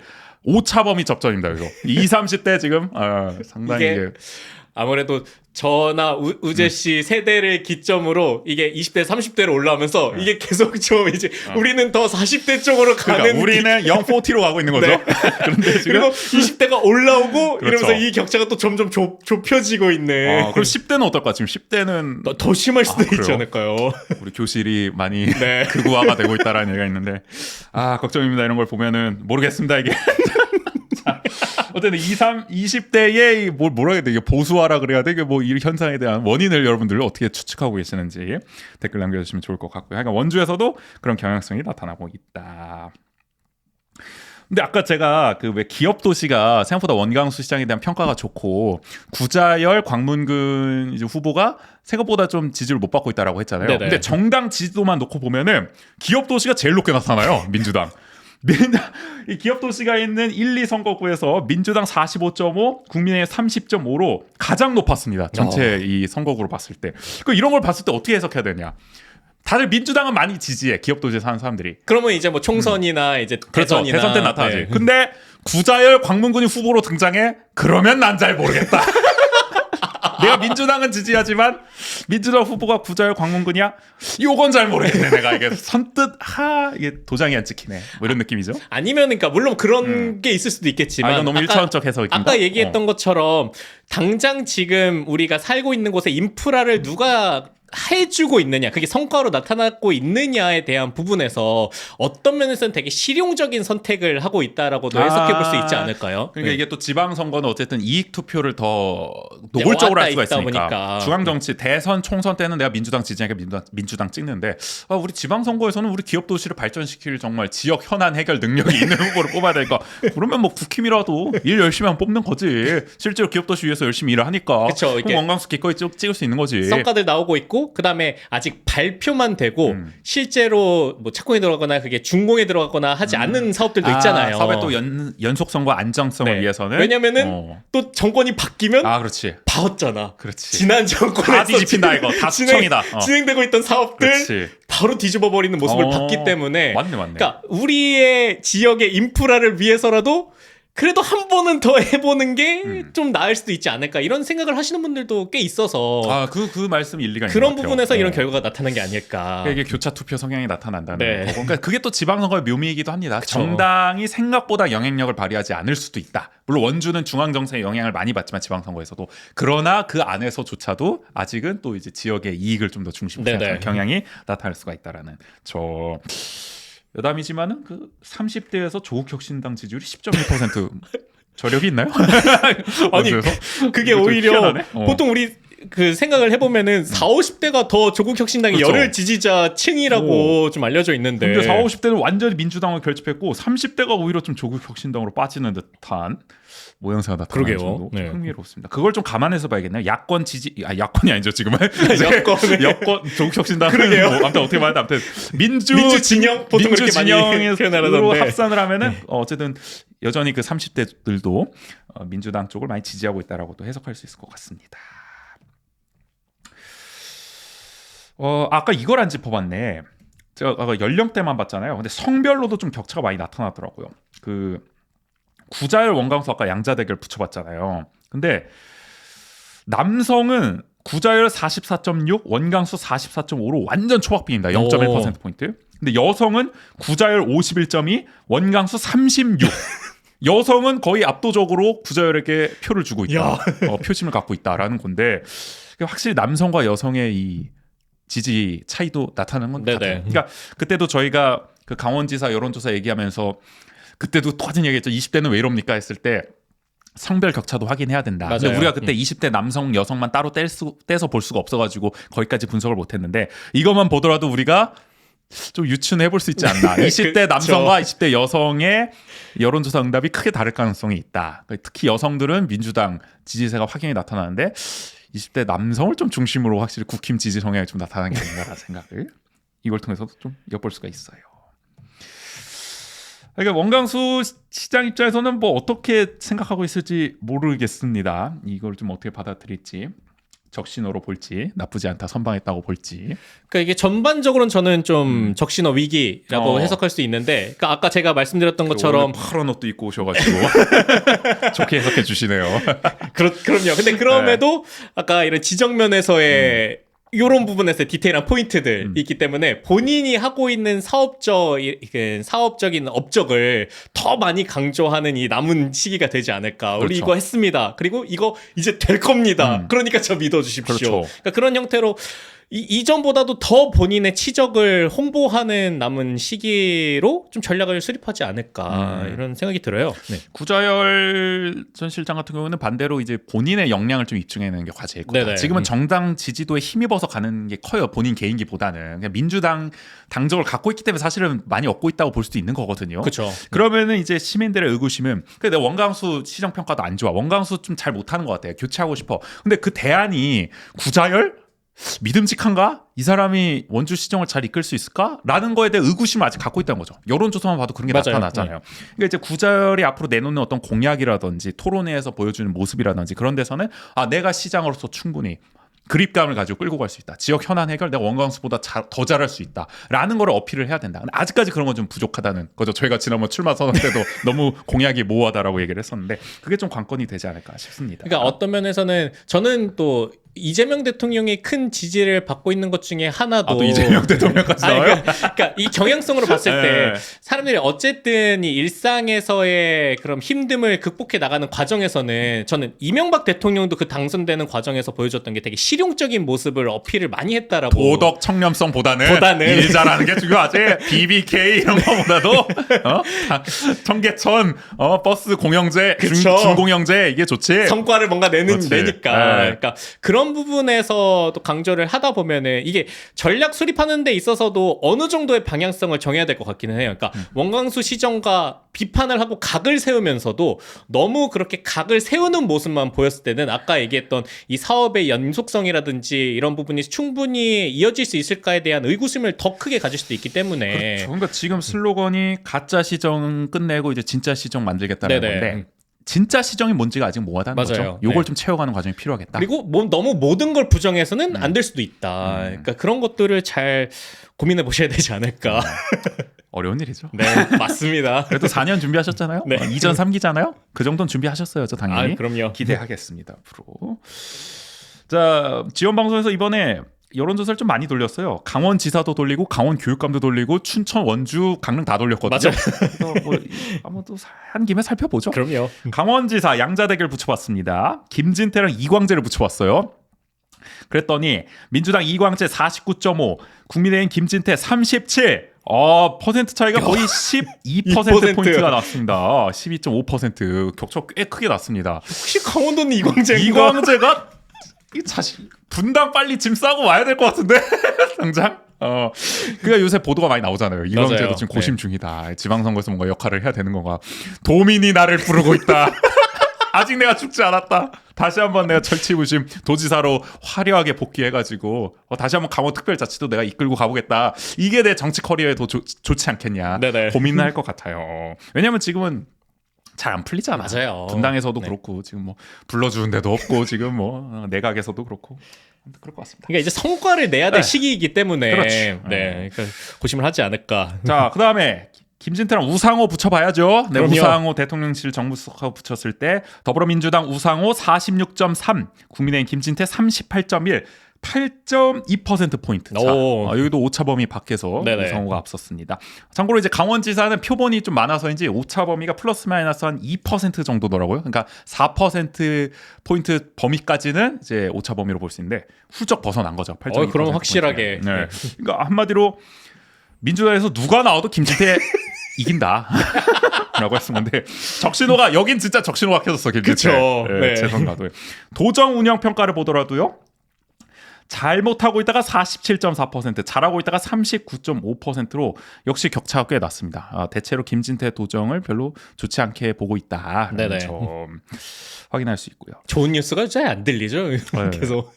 근데 원래 이제 영동에서는 그래도 평가가 좀 좋았던 것 같은데 이번 여론조사에서 영동에서도 그렇게 김진태에 대한 좀 지지세가 잘 안 보이더라고요. 이 여론조사 이게 똑바로 돌린 거 맞아? 좀 너무 너무 민주당이 유리하게 나와가지고 좀 의심이 되던데. 자, 아무튼 계속 살펴보죠. 강원 교육감 여기는 이제 민주 진보 진영의 유력한 후보인 강사명 후보와 또 네네. 현직 교육감인 보수 진영의 신경호 교육감 양자 대결을 붙였을 때 강사명 25.9, 신경호 21.1로 오차범위 밖에서 강사명이 우위를 나타냈습니다. 네네.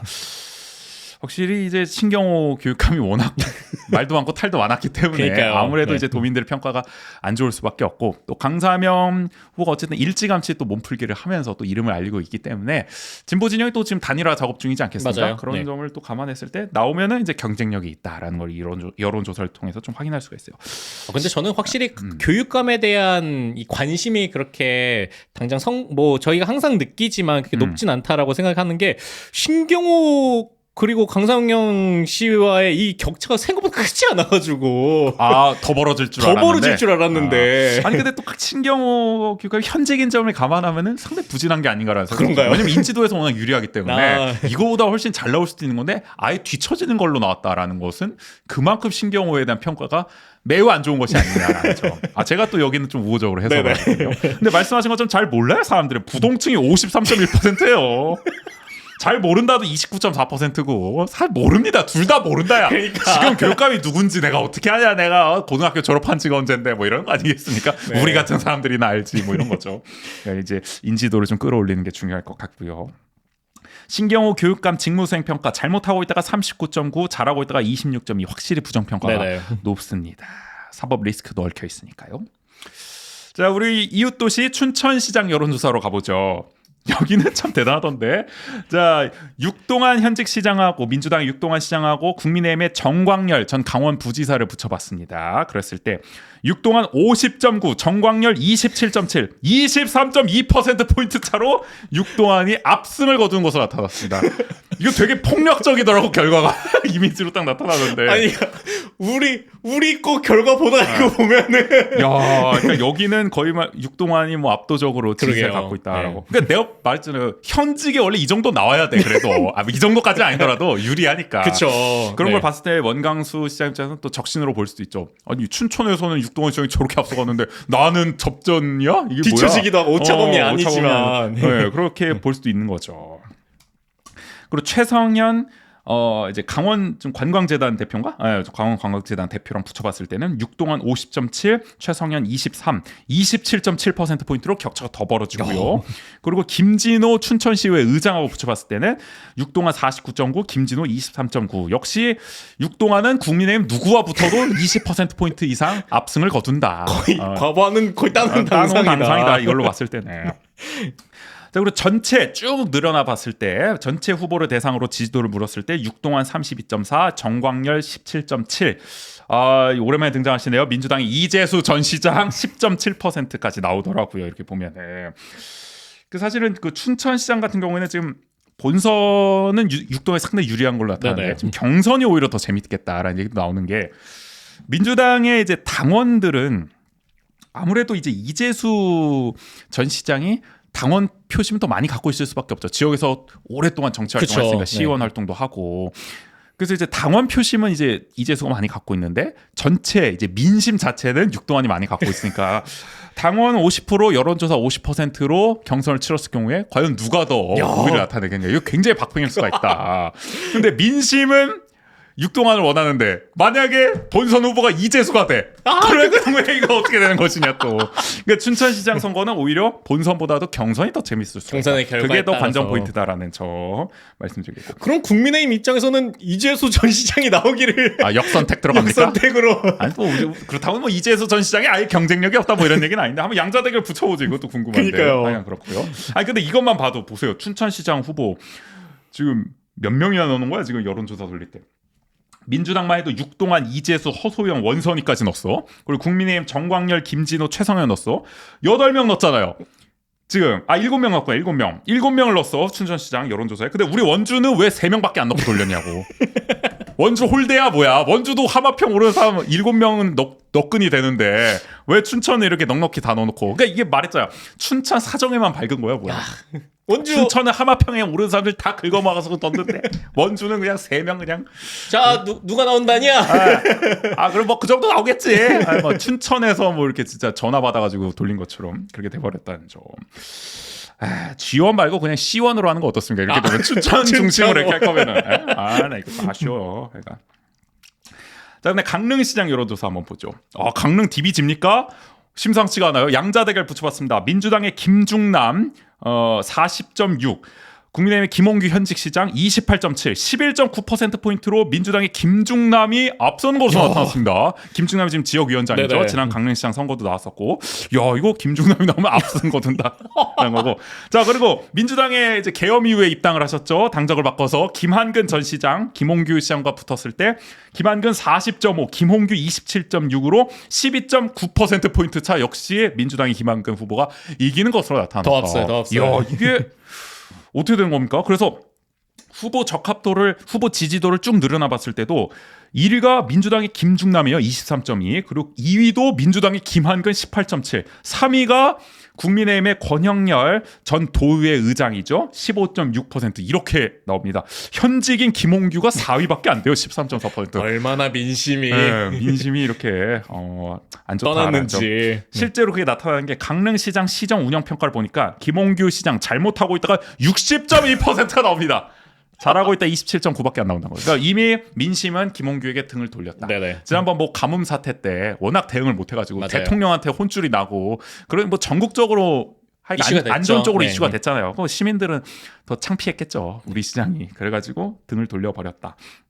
현직임에도 불구하고 경쟁력이 전혀 없는 모습. 근데 이것도 강릉시장 이거 여론조사 관련해서도 말이 나왔던 게, 원래 지금 국민의힘에서 또 유력 주자로 거론되는 게 지난 지방선거 때 국민의힘 경선으로 나왔던 그 심영섭, 그 지금 뭐야, 강원 그 자유무역 자유경제, 아무튼 뭐 이름 생각 안 나는데 청장, 지금 네. 산하기관장입니다. 그 산하기관장인데, 아무튼 그 심영섭 청장이 유력하다는 얘기가 나왔는데 빼고 돌렸어, 여론조사를. 그래서 심영섭 청장이 열받아가지고 보도자료 뿌렸잖아요. 아니 왜 나 수개월 전부터 시장 출마 준비했는데 나를 빼고 돌리면 어떡하냐. 근데 현직 청장 신분인데 그거를 돌려가지고 또 말이 많았죠. 아니 그래도 명색이 지금 산하기관장이신데 수개월 전부터 시장 선거 출마 준비했다고 하시면 어떡하냐. 그러니까. 본연의 업무에 집중하셨어야 되는데.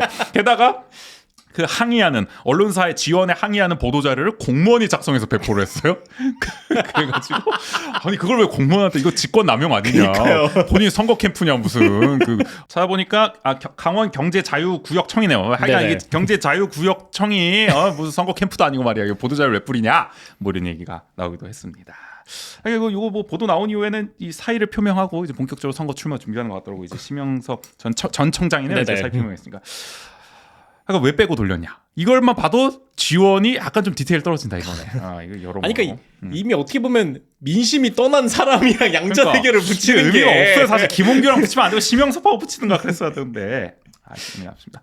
근데 이게 또 이 여론조사 결과에서 또 눈에 띄는 게 강릉의 정당 지지도예요. 강릉은 뭐 전통적으로 뭐 국민의힘 지지세가 워낙 강하죠. 그쵸. 지난 대선 때도 뭐 김문수 후보가 더 높게 나왔고. 근데 이번에 민주당이 41.4, 국민의힘이 38.5로 오차 범위에서 접전으로 나타났어요. 오차 범위 접전만 돼도 놀라운 일입니다. 그쵸. 사실은. 네. 근데 강릉 민심이 진짜 디비지는 건가? 아니면은 좀 이게 민주당이 좀 잘 나오는 건가? 이번 여론조사에서 대체 요걸 보더라도. 그런 건가라는 생각이 들게 합니다. 하여간 민심이 심상치 않다. 민주당이 상당히 좀 우호적으로 바뀌고 있는 게 아니냐? 이번 여론조사만 놓고 보면 네네. 그런 평가를 내릴 만하죠.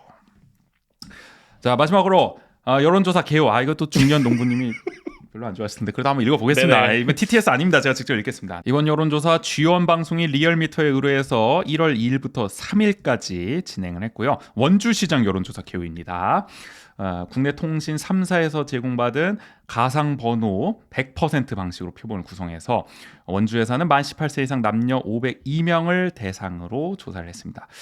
표본 오차는 95% 신뢰 수준의 플러스 마이너스 4.4%포인트고요. 응답률은 7.2%라고 합니다. 그 밖의 사항 중앙선거 여론조사 심의위원회 홈페이지를 참고하시면 돼요. 여기까지 오늘은 요 한 이슈만 다뤄보겠습니다. 원주통신이었어요.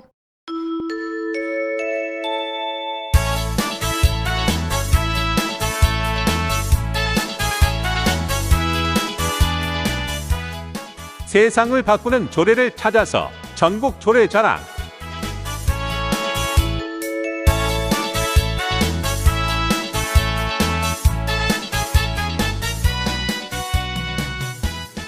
지방공기업과 지자체 출자 출연기관 등 원주시의 산하기관은 총 6곳이 있습니다.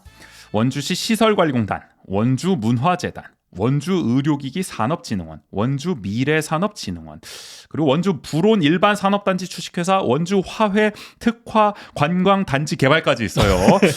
네, 마지막은 이게 있었나 싶은 운영은 되고 있나 네. 싶기도 한데 어쨌든 근데 우리의 관심을 끄는 건 항상 앞에 두 개죠. 원주시 시설관리공단과 원주문화재단. 네. 특히 원광수 시정 들어서 낙하산 인사, 비위 의혹으로 말도 많고 탈도 많지 않겠습니까? 여기가 진짜 폭주하고 있죠. 뭐. 그렇죠. 그래서 이게 참 시민들에게도 피해가 가고 있는 상황인데 이 시정부가 제 역할을 못해서 이렇게 산하 기관이 날뛰고 있을 때 지방의회라도 나서서 견제할 수 있는 방법이 없을까? 그걸 오늘은 좀 알아보도록 하겠습니다. 한마디로 제2의 조나면 박창호 어떻게 막을 것인가? 의회가 나서서 이 얘기 해보겠다는 겁니다. 나라살림연구소가 좋은 자료들을 많이 내놨어요. 특히 2022년 11월 23일에 지방공기업 조례 중 의회 견제 권한조항 강화 필요라는 보고서를 발간했는데 요 내용을 좀 참고해가지고 예언했던 걸까요? 그렇네. 2022년에 이걸 아직 조나면이 임명되기 전인데 원주는 그렇게 될 거야. 그러니까 미리 준비해야 요걸 돼. 잘 참고했는데 결국 준비를 못했죠. 그러니까 이제라도 소잃고 외양간이라도 좀 고칠 수 있는 방안에 그쵸. 대해서 오늘 좀 살펴보도록 하겠습니다. 먼저 시설관리공단 살펴볼게요. 의회 견제 권한을 어떻게 강화할 것인가? 여러 가지 방안이 있습니다. 기구 및 정원에 대해서 의회 동의 또는 보고를 하는가? 인력 구성에 관해서 이제 의회가 견제할 수 있는 장치가 있는지에 대해서 살펴볼 텐데 울산 중구 같은 경우에는 도시관리공단의 기구 및 정원에 관해서 구의회 동의를 받도록 규정하고 있다고 해요. 네네. 그러니까 사실 보통은 시장만 이제 승인을 받으면은 이 공단에서 인력 구성에 대해서 이제 조정을 할 수가 있는데 여기는 의회까지도 동의를 받아야 한다는 거예요. 그러니까요. 굉장히 강력한 견제 장치를 갖고 있는 거고요. 부산 기장군 같은 경우에는 도시관리공단 기구 및 정원에 관해서 군의회와 미리 협의하도록 규정한다고 합니다. 여기는 이제 협의. 아주 뭐 이제 강제성이 있지는 않지만 그래도 최소한 물어는 봐야 한다. 이 정도 장치까지는 그쵸. 다 경유는 해야 된다. 그리고 이것도 중요한 게 그냥 협의가 아니라 미리 협의해야 된다. 그렇죠. 이런 부분들도 중요한 것 같아요. 뭐 사후 협의를 야 근데 그럴 수도 있네 사실. 그쵸. 이렇게까지 규정을 네. 달아놔야 돼? 그러니까 우리 상식으로 협의를 하면 당연히 미리인데 그럼요. 설마 사후에 할까봐 그렇게 막 나갈까봐 미리라는 단어까지 또 꼼꼼하게 네네. 넣어놨다라는 점. 자, 어쨌든 이렇게 좋은 사례들인데 우리 원주는 당연히 없습니다. 이런 조항이 시장 승인만 받도록 규정됐고요. 시의회는 언급도 안 됩니다. 그럼요. 참고로 여러분 원주시 시설관리공단 조례 살펴보면은 컨트롤 F로 우리 시의회라고 이제 검색을 해보죠. 하나도 안 나옵니다. 없어요. 의회란 단어 자체가 조례에 등장하지 않아요. 정 굉장히 허약한 조례를 갖고 있다라는 점. 그러니까 인력 구성에 관해서도 의회는 견제할 수가 없는 상황이고, 그다음에 이제 이것도 중요하죠. 임원 추천과 이사장, 이사 임면에 관해서 의회가 의견을 제시할 수가 있는가? 인천 남동구와 서울 서대문구는 이사장이 연임할 때 임원 추천위원회 심의를 받도록 규정한다고 합니다. 이게 조례에 명시되어 있어요. 네네. 근데 사실 이거는 지방 공기업법에도 명시가 되어 있기 때문에 굳이 조례에 안 넣더라도 원주시도 따르긴 따라야 돼요. 이게 맞아요. 없더라도. 네. 근데 여기는 어쨌든 조례까지 명시를 해서 이거를 만고불변의 진리로 만들어 놨다. 너무 오바했나? 아무튼 그렇다는 거고 그만큼 강조를 했다는 거죠. 중요하다는 것을. 그리고 비상임 이사 같은 경우에는 임원 추천위원회가 추천자를 임면하는 방식이 있고 그냥 시장, 단체장이 임면하는 방식이 있고 자격 요건을 조례로 지정하는 방식 등이 있는데 전남 여수시, 경기 여주시, 서울 성북구 같은 경우에는 당연직 이사를 포함해서 비상임 이사의 자격 요건을 규정하고 있다고 합니다. 조례를 통해서. 특히 여수시 같은 경우에는 이렇게 돼 있더라고요. 시장은 공단의 비상임 이사를 임명한 경우 공단의 업무와 관련한 여수시의 국장급 공무원 및 세무, 회계, 법률 분야의 전문가가 포함되도록 노력하여야 한다. 그러니까 자격 요건을 이렇게 규정을 해놓은 거죠. 그쵸. 국장급 공무원 또는 세무, 회계, 법률 분야 전문가.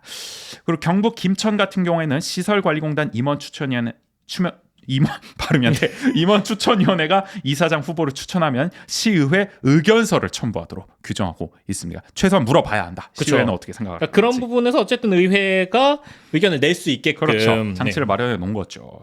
자, 우리 원주는 그럼 어떻게 돼 있을까요? 네, 우리 원주 그래도 제도 좋은 거 마련해 놨습니다. 2023년 1월에 인사청문회 조례가 마련되면서 산하기관장에 대한 인사청문회가 가능해요. 그래서 당연히 원주시 시설관리공단 이사장도 앞으로 임명할 경우에는 인사청문회를 할 수가 있습니다. 그렇죠. 길은 열려 있어요. 그런데 중요한 게 뭡니까? 강제성이 없어요. 안 해도 그만이라는 겁니다. 이게 그렇게 돼 있어요. 그러니까 시장으로부터 인사청문 요구가 있을 때 하도록 돼 있거든요. 네네. 그럼 요구가 없으면 그니까요. 못 하는 거지 뭐. 시장 맘이 지그니까 결국에는. 근데 어느 시장이 사실 솔선수범해가지고 제가 이번에 임명하려고 그러는데요. 시의회에서 한번 청문회 해보시죠. 이렇게 발 벗고 나설 시장이 있을까요? 웬만하면 안 하려고 그러겠죠. 그런 사람이라면은 안 해도 문제가 안 그렇죠. 되겠죠, 사실. 애당초 좋은 사람을 임명하겠죠. 네. 문제 없을 사람을. 그러니까 이게 참 선의에만 기대야 되는 상황인 겁니다. 시장이 선의로 청문회를 열어주길 바라는 상황이라는 거죠. 그리고 시의회조차도 의지가 약해요. 그래서 이 청문회 조례가 제정된 이후에도 원주 미래산업진흥원장, 의료기기진흥원장이 다 임명이 됐습니다. 근데 이때 인사청문회 안 했습니다. 면담으로 대체를 했어요. 그쵸. 권한이 있음에도 불구하고 시장한테 강력하게 요청을 안 한다는 거예요. 임명을 했으면 시의회가 나서가지고 이거 조례 있으니까 청문회 요청하세요. 우리 해야 됩니다. 만들었으니까 그 요청도 안 하고요. 그럼 면담으로 그냥 대체하시죠. 좋게 넘어가시죠. 이렇게 하고 있으니 이게 뭐 견제가 되겠습니까? 유명무실해질 수밖에 없는 거죠. 이 조례가.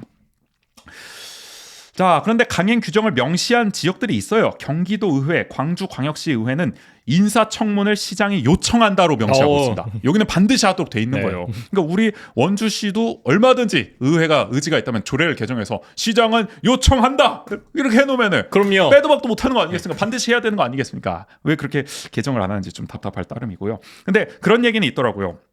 이게 지금 지방자치법에 이게 강제 규정이 명확하게 명시가 안 돼 있다 보니까 인사청문회에 관한 규정은 마련돼 있는데 이거에 대해서 강제적인 규정이 없다 보니까 만약에 강제 규정을 조례에 둘 경우에 누군가 문제 삼으면은 이게 좀 애매할 수 있다. 이게 법원까지 갔을 경우에는 인사권 침해로 판결이 날 가능성도 있다. 그래서 경기도 의회도 실제로 문제 제기를 좀 받고 있다고 하더라고요. 그러니까 아예 깔끔하게 하려면은 지방자치법 자체에 있는 그 인사청문회 조항을 개정을 해서 강제로 할 수 있도록 강제 조항을 넣을 수 있도록 하는 것이 바람직하다라는 의견도 있더라고요. 그러나 그러기 전에 우리 한번 해보자고요. 뭐 법원까지 가든 뭐 하든 조례 시의회가 의지가 있으면 일단 조례부터 해가지고 강제 규정을 좀 넣었으면 하는 바람이 있습니다. 인사청문회 할 수 있도록. 전국 조례장에서 첫 번째 소개했던 조례 같은 경우에도 그렇죠. 뭐였죠? 부천 생활임금 조례였죠. 네. 네, 그러니까 그거 같은 경우에도 행정심법까지 가더라도 소속까지 그렇죠. 가더라도 저 생활임금 아니다. 정보공개 정보공개 조례였다. 그것도 역사상 처음 만든 거였잖아요. 맞아요. 선례를 찾을 것이 아니라 우리가 직접 해보고 법원까지 가서 이겨보고 이렇게 하는 시의회 적극 행정이 필요하다. 그럼요. 라는 생각이 듭니다.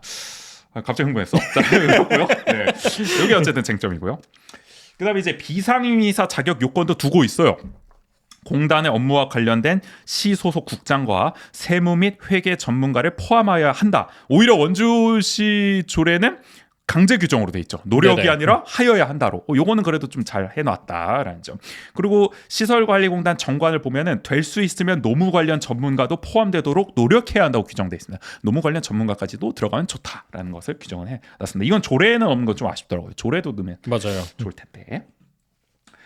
자, 참고로 지금 원주시 시설관리공단 비상임 이사 중 2명은 공단 업무와 관련된 시 소속 국장급 공무원 중에서 시장이 임명하는 당연직입니다. 그리고 감사도 시의 회계 업무 담당 과장, 그러니까 회계과장이겠죠. 당연직으로 하도록 되어 있어요. 그래서 임원 8명 중에 이제 이사가 7명인데 그 7명 중 2명은 당연직이고 감사 1명도 당연직이에요.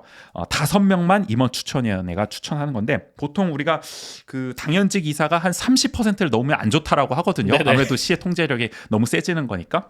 근데 지금 보면은 30%는 안 되는 거죠. 7명 중 2명이니까 맞아요. 8% 되려나?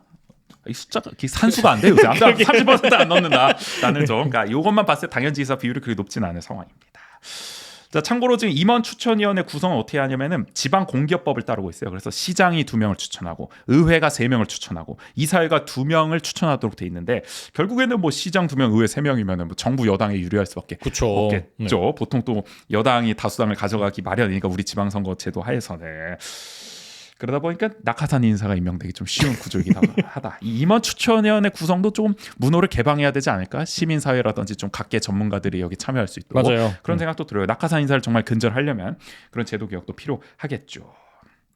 그 다음에 예결산과 경영평가를 의회의 동의를 받거나 또는 보고를 하는가.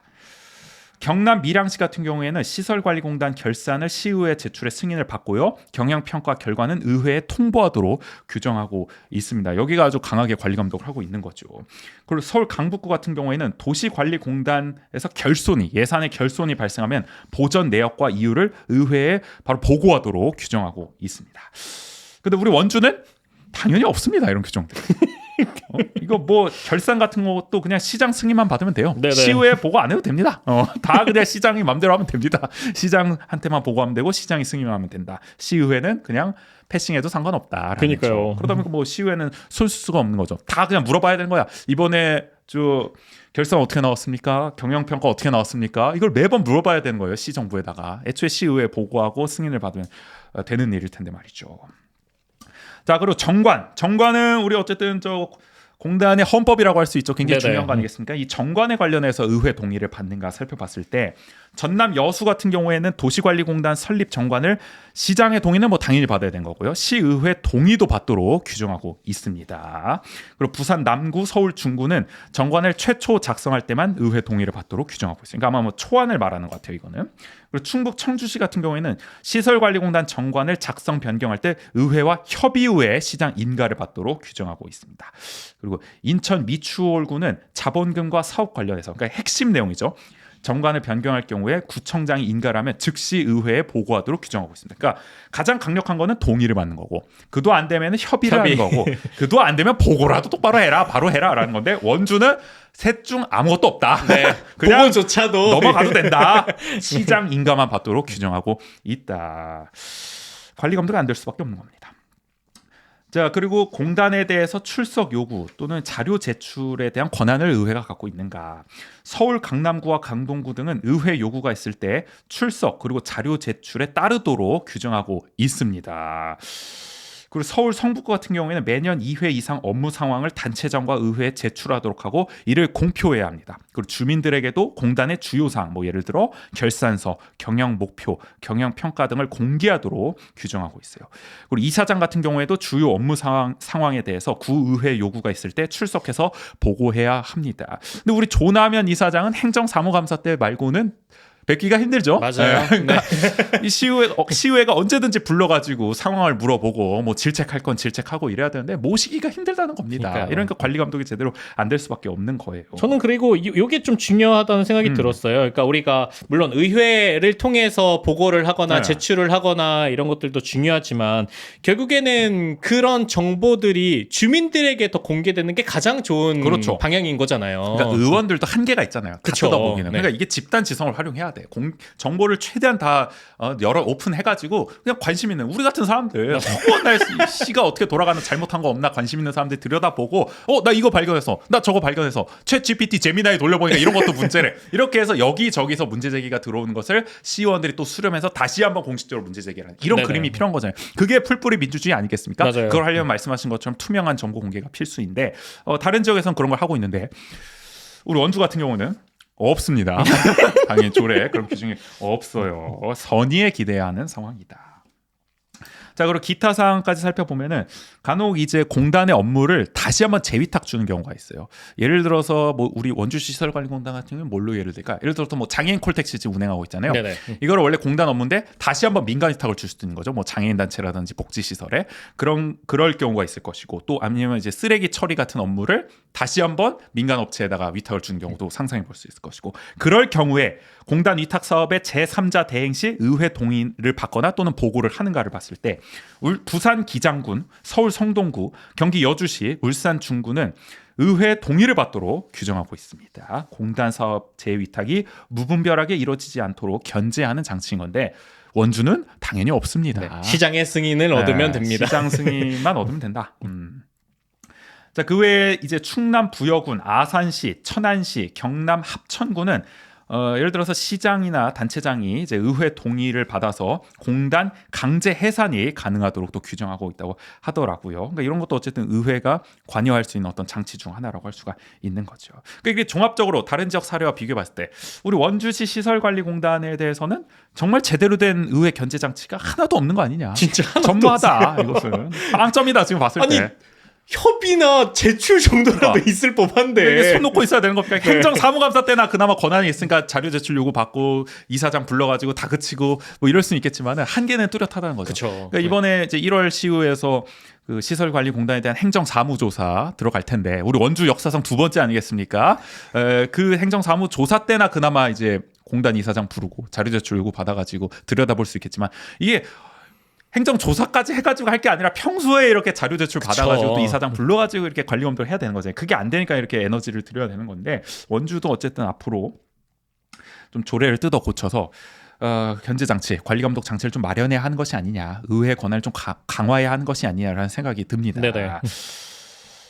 저는 이거 행정사무조사 어쨌든 기왕 하니까 여기서 어쨌든 문제점 뭐 발견될 거 아닙니까? 맹탕으로 안 할 거면은 제대로 한다면 그럼요. 그러면은 뭐 그런 걸 바탕으로 해가지고 지방선거 이전에 이걸 좀 개정을 다 했으면 좋겠어요. 자료 이 장치들을 다 마련해가지고 선거를 통해서 누가 시장이 되더라도 좀 견제할 수 있었으면 좋겠다. 우리 예전에 국회 선진화법도 여야 합의로 했잖아요. 그때. 그럼요. 총선 앞두고 네. 누가 다수당 될지 모르니까 일단 그럼 우리 합의해서 만들어 놓자. 누가 되더라도 평화롭게 지킬 수 있게. 그러니까 지금이 딱 그 시기인 것 같아요. 누가 이제 시장이 될지 모르는 상황이잖아요. 지금 이 지방 산하 기관에 대한 공기업에 대한 이 조례를 개정을 해가지고 정말 뭐 국민의힘이 됐든 민주당이 됐든 누가 시장이 돼도 지킬 수 있도록 좀 만들어서 좋겠다. 그럼요. 견제할 수 있는 장치를 만들어서 좋겠다. 그러니까 이게 공단의 공공성을 높이는 일인 거잖아요. 그렇죠. 이거 시민을 위한 네. 일입니다. 특정 정치 세력이 아니라 꼭 했으면 좋겠고요. 제2의 조나면을 막기 위한 방안 살펴봤고 그다음에 이제 제2의 박차홍 어떻게 말 것이냐. 문화재단의 전문성과 독립성을 위한 혁신안에 대해서 한번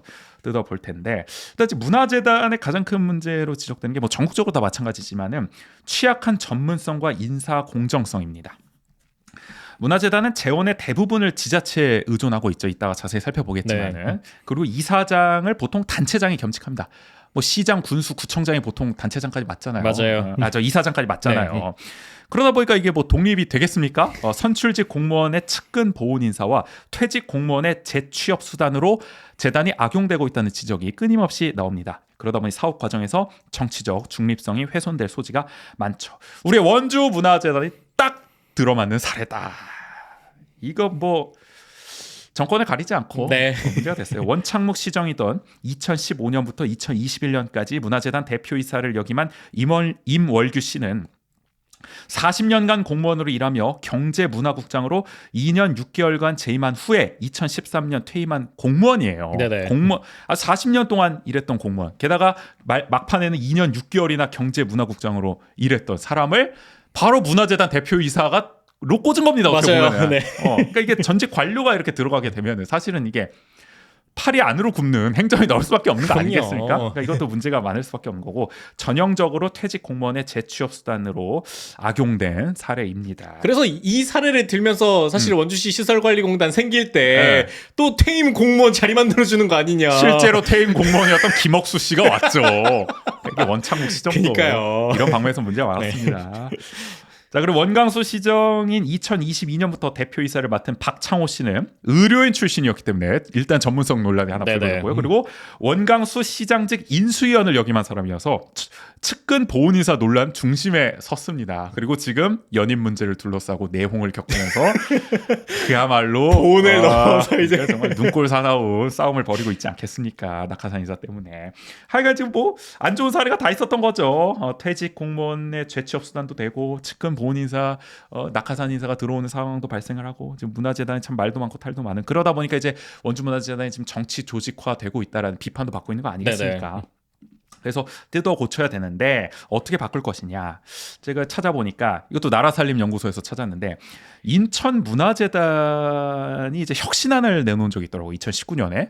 그게 좀 참고할 사례가 되더라고요. 왜냐면 인천 문화재단도 원주 문화재단이랑 비슷한 문제를 겪었대요. 이게 정치적 중립성이 훼손돼가지고 여기 갔다 저기 갔다가 막 사업 뒤집히고 난리가 났다는 거예요. 그래서 대부분의 지역의 문화재단이 겪는 일이니까. 그래서 이래서는 안 된다. 우리 제발 전문성도 향상하고 독립성도 강화하기 위해서 혁신을 좀 해보자라고 해서 창의성, 다양성, 독립성 보장을 위한 혁신위원회를 구성하고 6개월 동안 12차례 회의 그리고 주민 공개 토론회를 개최해서 마련을 했다고 합니다. 그래도 수기 과정을 수기 거친 과정을 거네요. 충분히 거쳤어요. 네. 화제를 엄청 모았더라고 이때 기사 보니까 막 다양한 의견들도 나오고 주민들이 막 할 말 많겠죠. 문화예술인들이. 그래서 어떤 얘기들이 나왔냐 혁신안에 일단은 원래 임원 추천위원회만 있었는데 이걸 분리를 합니다. 임원 추천위원회 따로 두고 대표이사 추천위원회를 따로 만드는 거야. 별도로 더 독립성을 강화하기 위해서. 그래서 대표이사 추천위원회는 구성원 수를 늘립니다. 원래 7명인데 9명으로 늘려요. 그리고 추천위원회 구성에 재단 직원과 시민도 참여할 수 있게 합니다. 그래서 기존에는 보통 아까 봤던 대로 시장이 2명하고 뭐 의회가 뭐 2명하고 이사회가 뭐 2명하고 뭐 이런 식으로 하잖아요. 보통 나눠 먹기 하잖아요. 근데 여기는 어떻게 했냐면 의회는 1명만 추천해. 그리고 이사회는 3명이 추천합니다. 그리고 직원이 2명을 추천하고 시민이 3명을 추천하도록 합니다. 근데 뭐 여기서 추천하는 인사는 자격 요건이 있는 거죠. 뭐 문화예술인이거나 아니면은 뭐 학식이 높은 뭐 교수라든지 뭐 그런 여러 가지 요건들이 있잖아요. 네. 뭐 경력자라든지 뭐 전문가라든지 활동가라든지 그런 사람들도 임명해야 된다는 규정을 두고 어쨌든 시민들의 추천권까지도 보장을 했다라는 점이 눈에 띄죠. 그리고 추천위원과 대표이사 후보자 평가 기준을 공개하고요. 추천 사유도 주민들에게 알려줘야 합니다. 지금은 모르잖아요. 박창호가 왜 임명이 됐는지 아무도 모릅니다. 우리 시민들은. 그러니까요. 이거 뭐 공개를 안 하니까 어떤 이유로 이 사람을 임명을 했고 그래서 어떤 점에서 높은 평가를 받았고 이런 걸 알 수가 없는데 인천은 이거를 다 공개하도록 했다. 그러니까 투명하게. 언제나 정보가 공개되는 것이 그 다양성이나 민주적 절차를 더 강화하는 요소로 작용해요. 숨기는 사람이 범인이다. 그럼요. 왜 숨기는 거야? 우리 세금으로 다 운영하고 있는 건데. 자, 그리고 더 나아가서 시장이 재단 이사장을 겸직하지 않는 방안도 검토를 했대요. 이게 또 핵심일 수가 있습니다. 네네. 근데 요거는 좀 무리인 것 같다라고 판단했나 봅니다. 재단의 안정적인 예산 확보를 위해서 겸직은 유지하되 대표이사의 권한을 강화하는 방안을 마련했다고 합니다. 그리고 요게 또 특이한 게 이사에 노동자가 들어갈 수 있도록 했어요. 우리 흔히 말하는 노동이사제죠. 그래서 그 노동조합이 추천하거나 어쨌든 직원 중 한 명이 이사에 포함될 수 있도록 규정을 마련을 해 놨더라고요. 이 노동이사제까지도 이제 운영을 한다. 그래서 이제 어떻게 보면은 직원들의 의견까지도 경영에 반영될 수 있는 그런 제도적인 장치를 마련해 놓은 거죠. 그래서 여러 가지로 이렇게 좀 전국적으로도 주목을 받았는데 이게 혁신안을 마련해서 굉장히 선진적이다라는 얘기도 들었는데 근데 이것도 한계가 있는 게 뭐냐면은 시장이 바뀌었잖아요. 인천시장도. 민주당에서 다시 국민의힘으로 넘어갔잖아요. 그러니까 정권 교체 이후에 다시 후퇴했다고 해요. 일단은 대표이사 추천위가 없어졌습니다.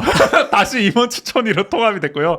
다시 시장, 시의회, 이사회로만 이 추천권이 한정이 돼버렸다. 재단 직원과 시민들의 추천권은 없어져 버렸다라는 점.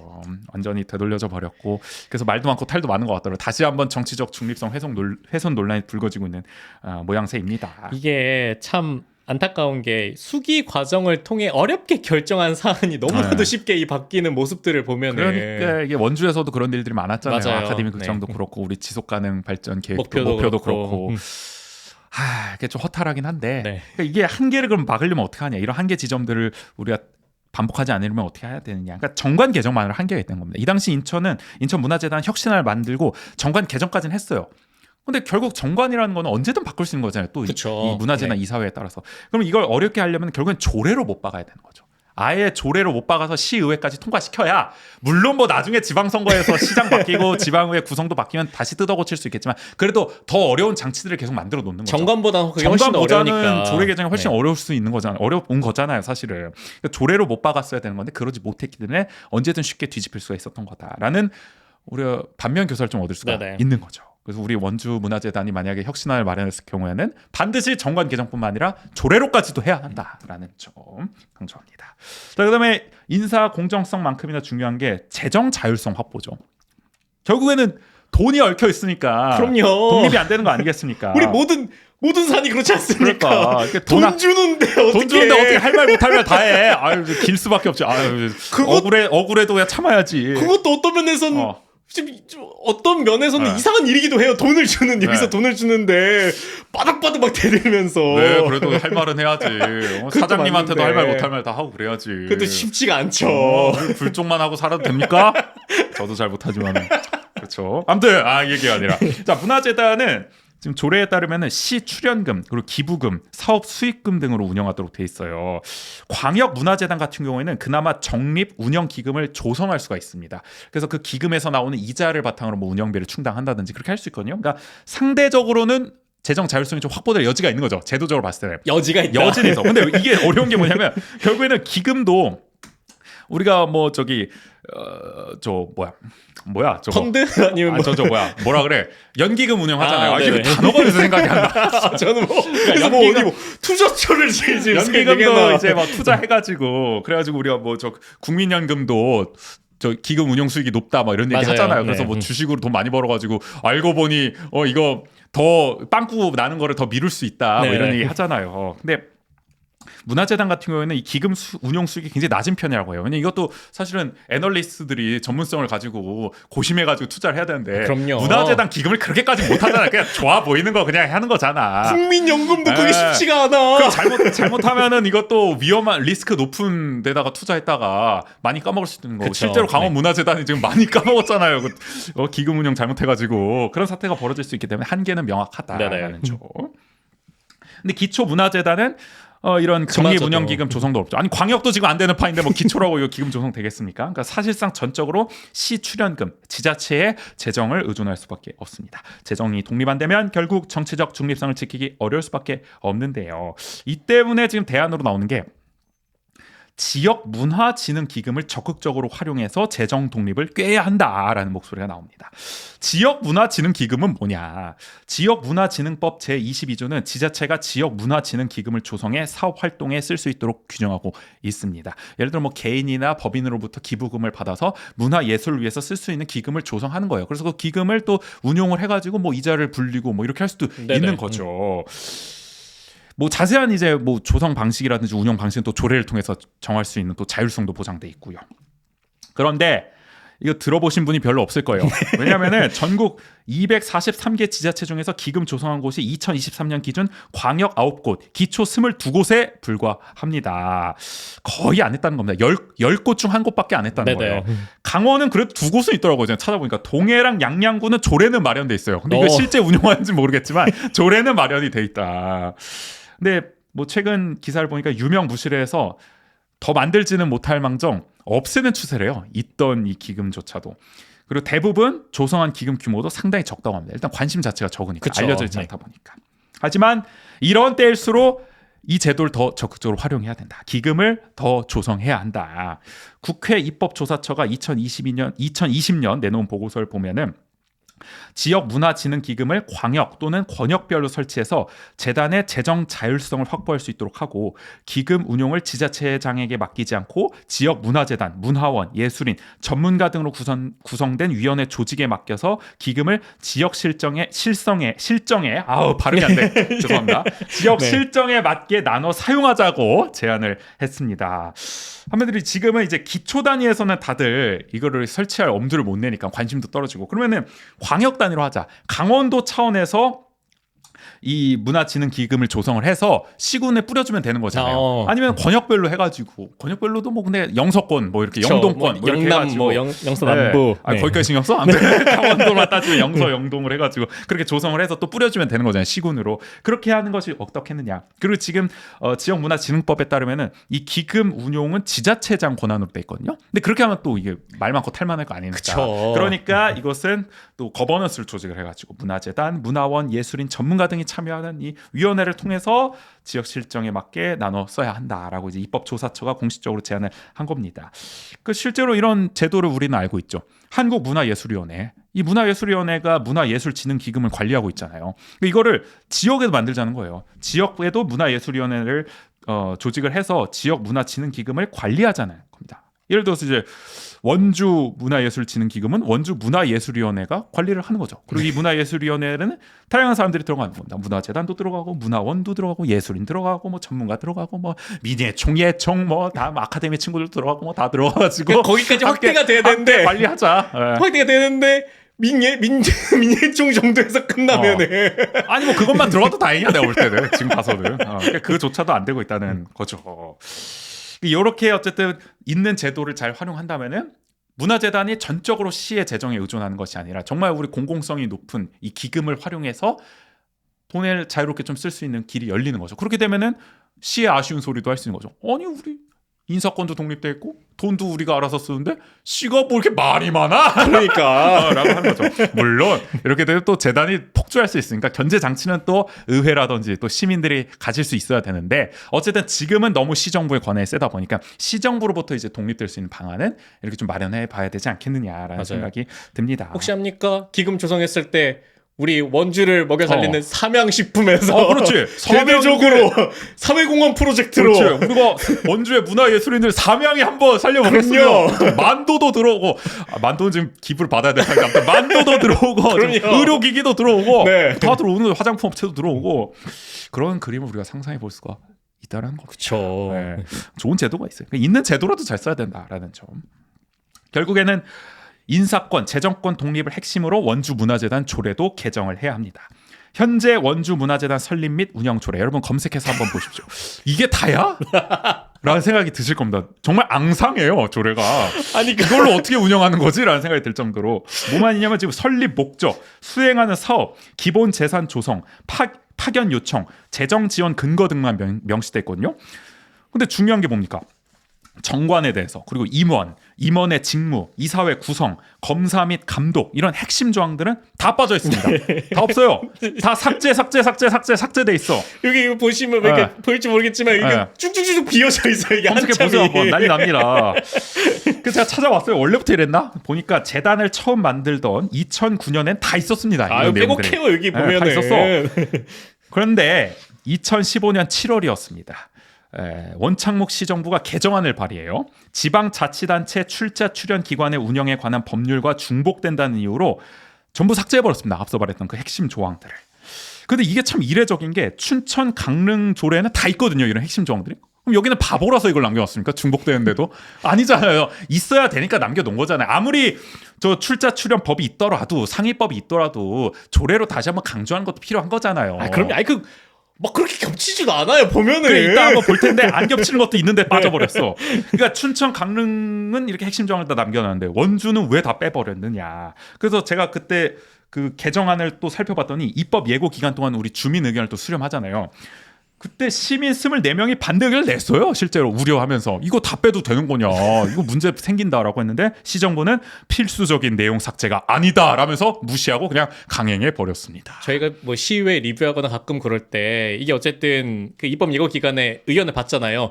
의견이 오는 것 자체가 사실은 없지. 드문 일이에요. 없는데 무려 28명이나 냈어요 이때는. 근데 그걸 무시해버렸다.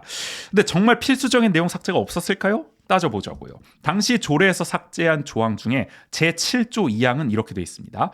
이사장과 상임이사는 공개 모집하거나 이사회의 추천에 따라 시장이 임명하거나 해임한다. 다만 초대 이사장은 시장으로 한다. 이렇게 규정되어 있어요. 즉 초대 이사장만 시장이 맡고 다음부터는 공모를 통해서 민간인을 앉히는 것으로 해석할 수 있는 조항이잖아요. 그쵸. 그렇지 않고서요. 네. 굳이 이렇게 할 필요가 어디 있어요. 그냥 맞아요. 이사장은 시장이 맡는다. 이렇게 하면 되는 거잖아요. 간단한 거잖아요. 다만이라는. 근데 네. 굳이 그냥 초대 이사장은 처음이니까 시장이 하고 그 다음부터는 공모를 통해서 시장이 임명하거나 해임하십시오. 이렇게 한 거는 저희가 지금 말한 대로 해석할 수밖에 없는 거잖아요. 네. 초대만 원창욱 씨가 하고 그 다음부터는 민간인 앉히십시오. 이렇게 해석할 수밖에 없는 겁니다. 근데 지방 출자 출연법에는 해당 사항이 규정되어 있지 않아요. 그러니까 사실상 지자체가 조례나 정관을 통해서 이걸 정해야 하는 거거든요. 근데 이거를 원주시정부는 그냥 삭제해버린 겁니다. 이 당시에 조례에서. 이것만 보더라도 필수적인 내용 삭제가 아니다라고 할 수가 없는 거죠. 그쵸. 원주시 네. 실정에 맞는 조항이었던 건데 이거를 삭제하고 그냥 상위법을 준용하겠다 하면은 원주시는 공백이지 그냥. 해당 조항이 없는 거지. 공백이지. 어떻게 해야 되는 거야 그러면. 아니 보면은 다만 초대 이사장은 시장으로 한다 이런 내용이 있겠냐고요. 그렇죠. 황당하고. 그래서 실제로 당시 조례 심의 과정에서도 비슷한 얘기가 나왔어요. 2015년 6월 시의회였는데 당시 신재섭 민주당 시의원이 이렇게 얘기해요. 이사장을 언제쯤 민간인으로 할 계획이냐. 아마 궁금했겠죠. 이 조항이 네네. 삭제되기도 하니까. 그렇게 물으니까 당시 신관선 문화예술과장은 외부에서는 이제 외부 문화예술단체를 말하는 겁니다. 외부에서는 초대만 하고 2대부터는 민간이 이사장을 하는 것으로 이해하는데 조문을 살펴봤을 때 그런 의미는 아니다라고 맘대로 해석을 해요. 아 이거 아니 아니 그렇게 해석할 수가 있나 이거를? 아니 외부 단체가 정확히 본 거지.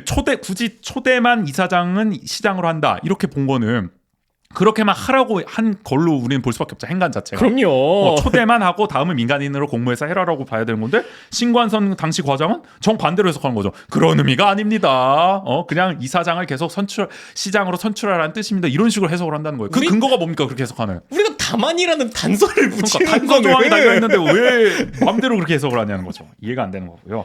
그러면서 이렇게 덧붙여요. 타 지역 문화재단 경우에도 지방자치단체장이 겸직하지 않는 곳은 7곳에 불과하다. 다 이렇게 합니다. 아니, 뭐 우리라고 문제가 아닙니다라고 얘기를 하는 거죠. 그럴 수 있지만 우린 다만이라는 단서 조항까지도 아니, 그러니까 달면서 이게 무슨 말이냐면 우리는 좋은 조례를 갖고 있었던 거잖아. 그러니까요. 근데 좋은 조례에 있었던 그 조항을 삭제하면서 다른 데는 이렇게 해도 문제 없더라고요. 우리도 그러니까 삭제합시다. 이런 얘기를 하는 거나 다를 바 없는 거 아니겠습니까? 황당하더라고요. 10년 전에 이런 일이 있었던 겁니다. 11년 전에. 예. 결국에는 시장이 이사장을 겸직하는 것을 더 매끄럽게 하고자 조례에서 관련 조항을 은근슬쩍 삭제한 것이 아닌지 의심이 생깁니다. 그러니까 이때 무더기로 다 삭제를 해버렸잖아요. 이 필수 조항들을. 그러니까 그때 핵심 보시면은 조항들. 지금 조례에 삭제된 내용이 다 그때 삭제된 그러니까요. 내용들이에요. 그러다 보니까 이렇게 중요한 정말 조항도 그냥 묻혀가지고 그냥 삭제돼 버렸다는 거죠 이 당시. 그러니까 시의원들도 이거를 면밀하게 보지 못했던 거죠 당시에. 네. 사실.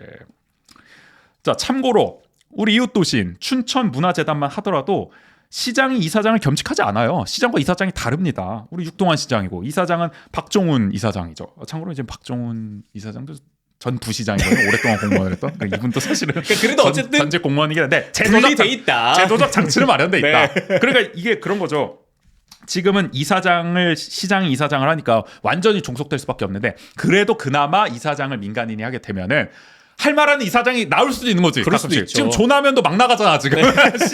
원가수 말도 안 듣고 공단 운영하고 있잖아. 그러니까 그렇게라도 될 수가 있다는 거죠. 그러니까 이게 어쨌든 이사장이 있고 또 대표이사가 있는 체계이다 보니까 그렇죠. 그러면 네. 대표이사의 운신의 폭은 한계가 있을 수밖에 없는 거 맞아요. 아니겠습니까? 네. 그래서 춘천 문화재단도 하고 있는데 원주는 왜 못하냐? 맨날 춘천하고 비교하면서 근데 왜 이런 거는 이런 좋은 조례라든지 좋은 사례 같은 경우는 따라하지 않는가에 대한 의문이 있습니다. 저는 항상. 그러니까 저는 그러니까 설사 이사장을 분리했을 때 뭐 전임 공무원이나 이런 사람이 앉게 되더라도 저는 실질적인 운영의 권한을 행사하는 대표이사가 그러면 더 전문성을 가진 사람이 임명될 수도 있는 거잖아요. 그런 그렇죠. 가능성이 좀 더 높아지잖아요. 그렇죠. 그러면은 그래 뭐 이사장 정도는 그렇게 상징적인 의미로 둔다고 쳐도 그 운영에 있어서 전문성을 좀 더 강화할 수 있기 때문에 이런 분리가 저는 되게 의미가 없지 않다라고 그렇죠. 생각을 하거든요. 그러니까 이게 일단 분리를 시켜놓고 이사장은 민간인을 앉히는 것을 하고 이사장 추천위원회를 아까 인천문화재단 사례처럼 더 민주적이고 투명하게 만들면 되는 거잖아요. 그쵸. 그렇게 네. 해서 낙하산 이사장이 내려꽂히지 않도록 우리가 막으면 되는 거잖아요. 네네. 근데 지금 이게 다 의미 없다라고 할 게 아니라는 겁니다. 그러다 보니까 제가 이 11년 전에 이렇게 조례를 정말 앙상하게 뼈대조차 없이 그냥 뭐 근육은 남아 있습니까? 지금 뭐 흐물흐물하게 살도 안 남을 이런 식으로 개정을 왜 했을까에 대한 아쉬움이 있는 거죠. 그러니까 저희가 맨날 원광수 시장 욕하지만은 다 누적돼 온 것도 있어요. 어떻게 보면 맞아요. 문화예술 네. 분야에서는 이게 참 원창목 시정에서도 문제점이 좀 있었다라는 점. 이걸 이때는 뭐 사실 원주 시장에 별로 관심이 없어가지고 몰랐는데 이렇게 살펴보면 살펴볼수록 아쉬운 게 좀 드러나더라고요. 하여간 그렇습니다. 그래서 오늘은 이렇게 원주시 시설관리공단, 원주문화재단을 비롯한 산하기관을 어떻게 견제할 수 있을 것인가 조례를 중심으로 한번 살펴봤는데 지방선거 다가오잖아요. 어차피 원광수 시장에서는 기대 안 합니다. 뭐 할 거면 진작 했겠죠. 그러니까 앞으로 지방선거에서 좀 이런 게 의제가 돼가지고 우리가 잃어버린 4년을 반복하면 안 될 거 아닙니까? 맞아요. 그래서 네. 정말 제대로 우리가 견제하고 감시할 수 있는 장치, 의회를 중심으로라도 일단 마련을 해야 한다는 점에서 이런 것들이 좀 앞으로 화두가 됐으면 하는 바람입니다. 그래서 제2의 조나면 박창호를 막을 수 있는 방안 오늘 전국 조례자랑에서 살펴봤습니다.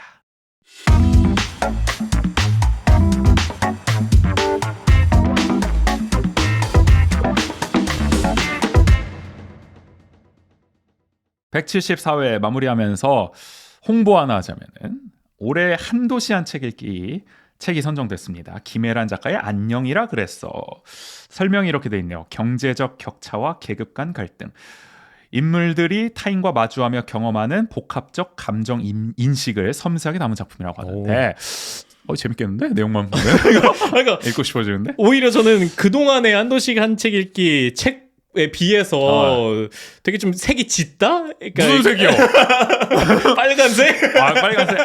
저 정당의 색깔이 아니라 네. 이념 스펙트럼을 봤을 네. 때 약간 조금 계급성이 드러난다. 네네. 좀 정치적인 거 아니냐. 그동안 사실 뭐 보통 이런 책 선정하려면 시민 다수가 보편적으로 읽어야 되니까 조금 뭐 그런 게 좋은 건 아닙니다만 좀 정치적이지 않은 거, 탈정치적인 맞아요. 그런 네.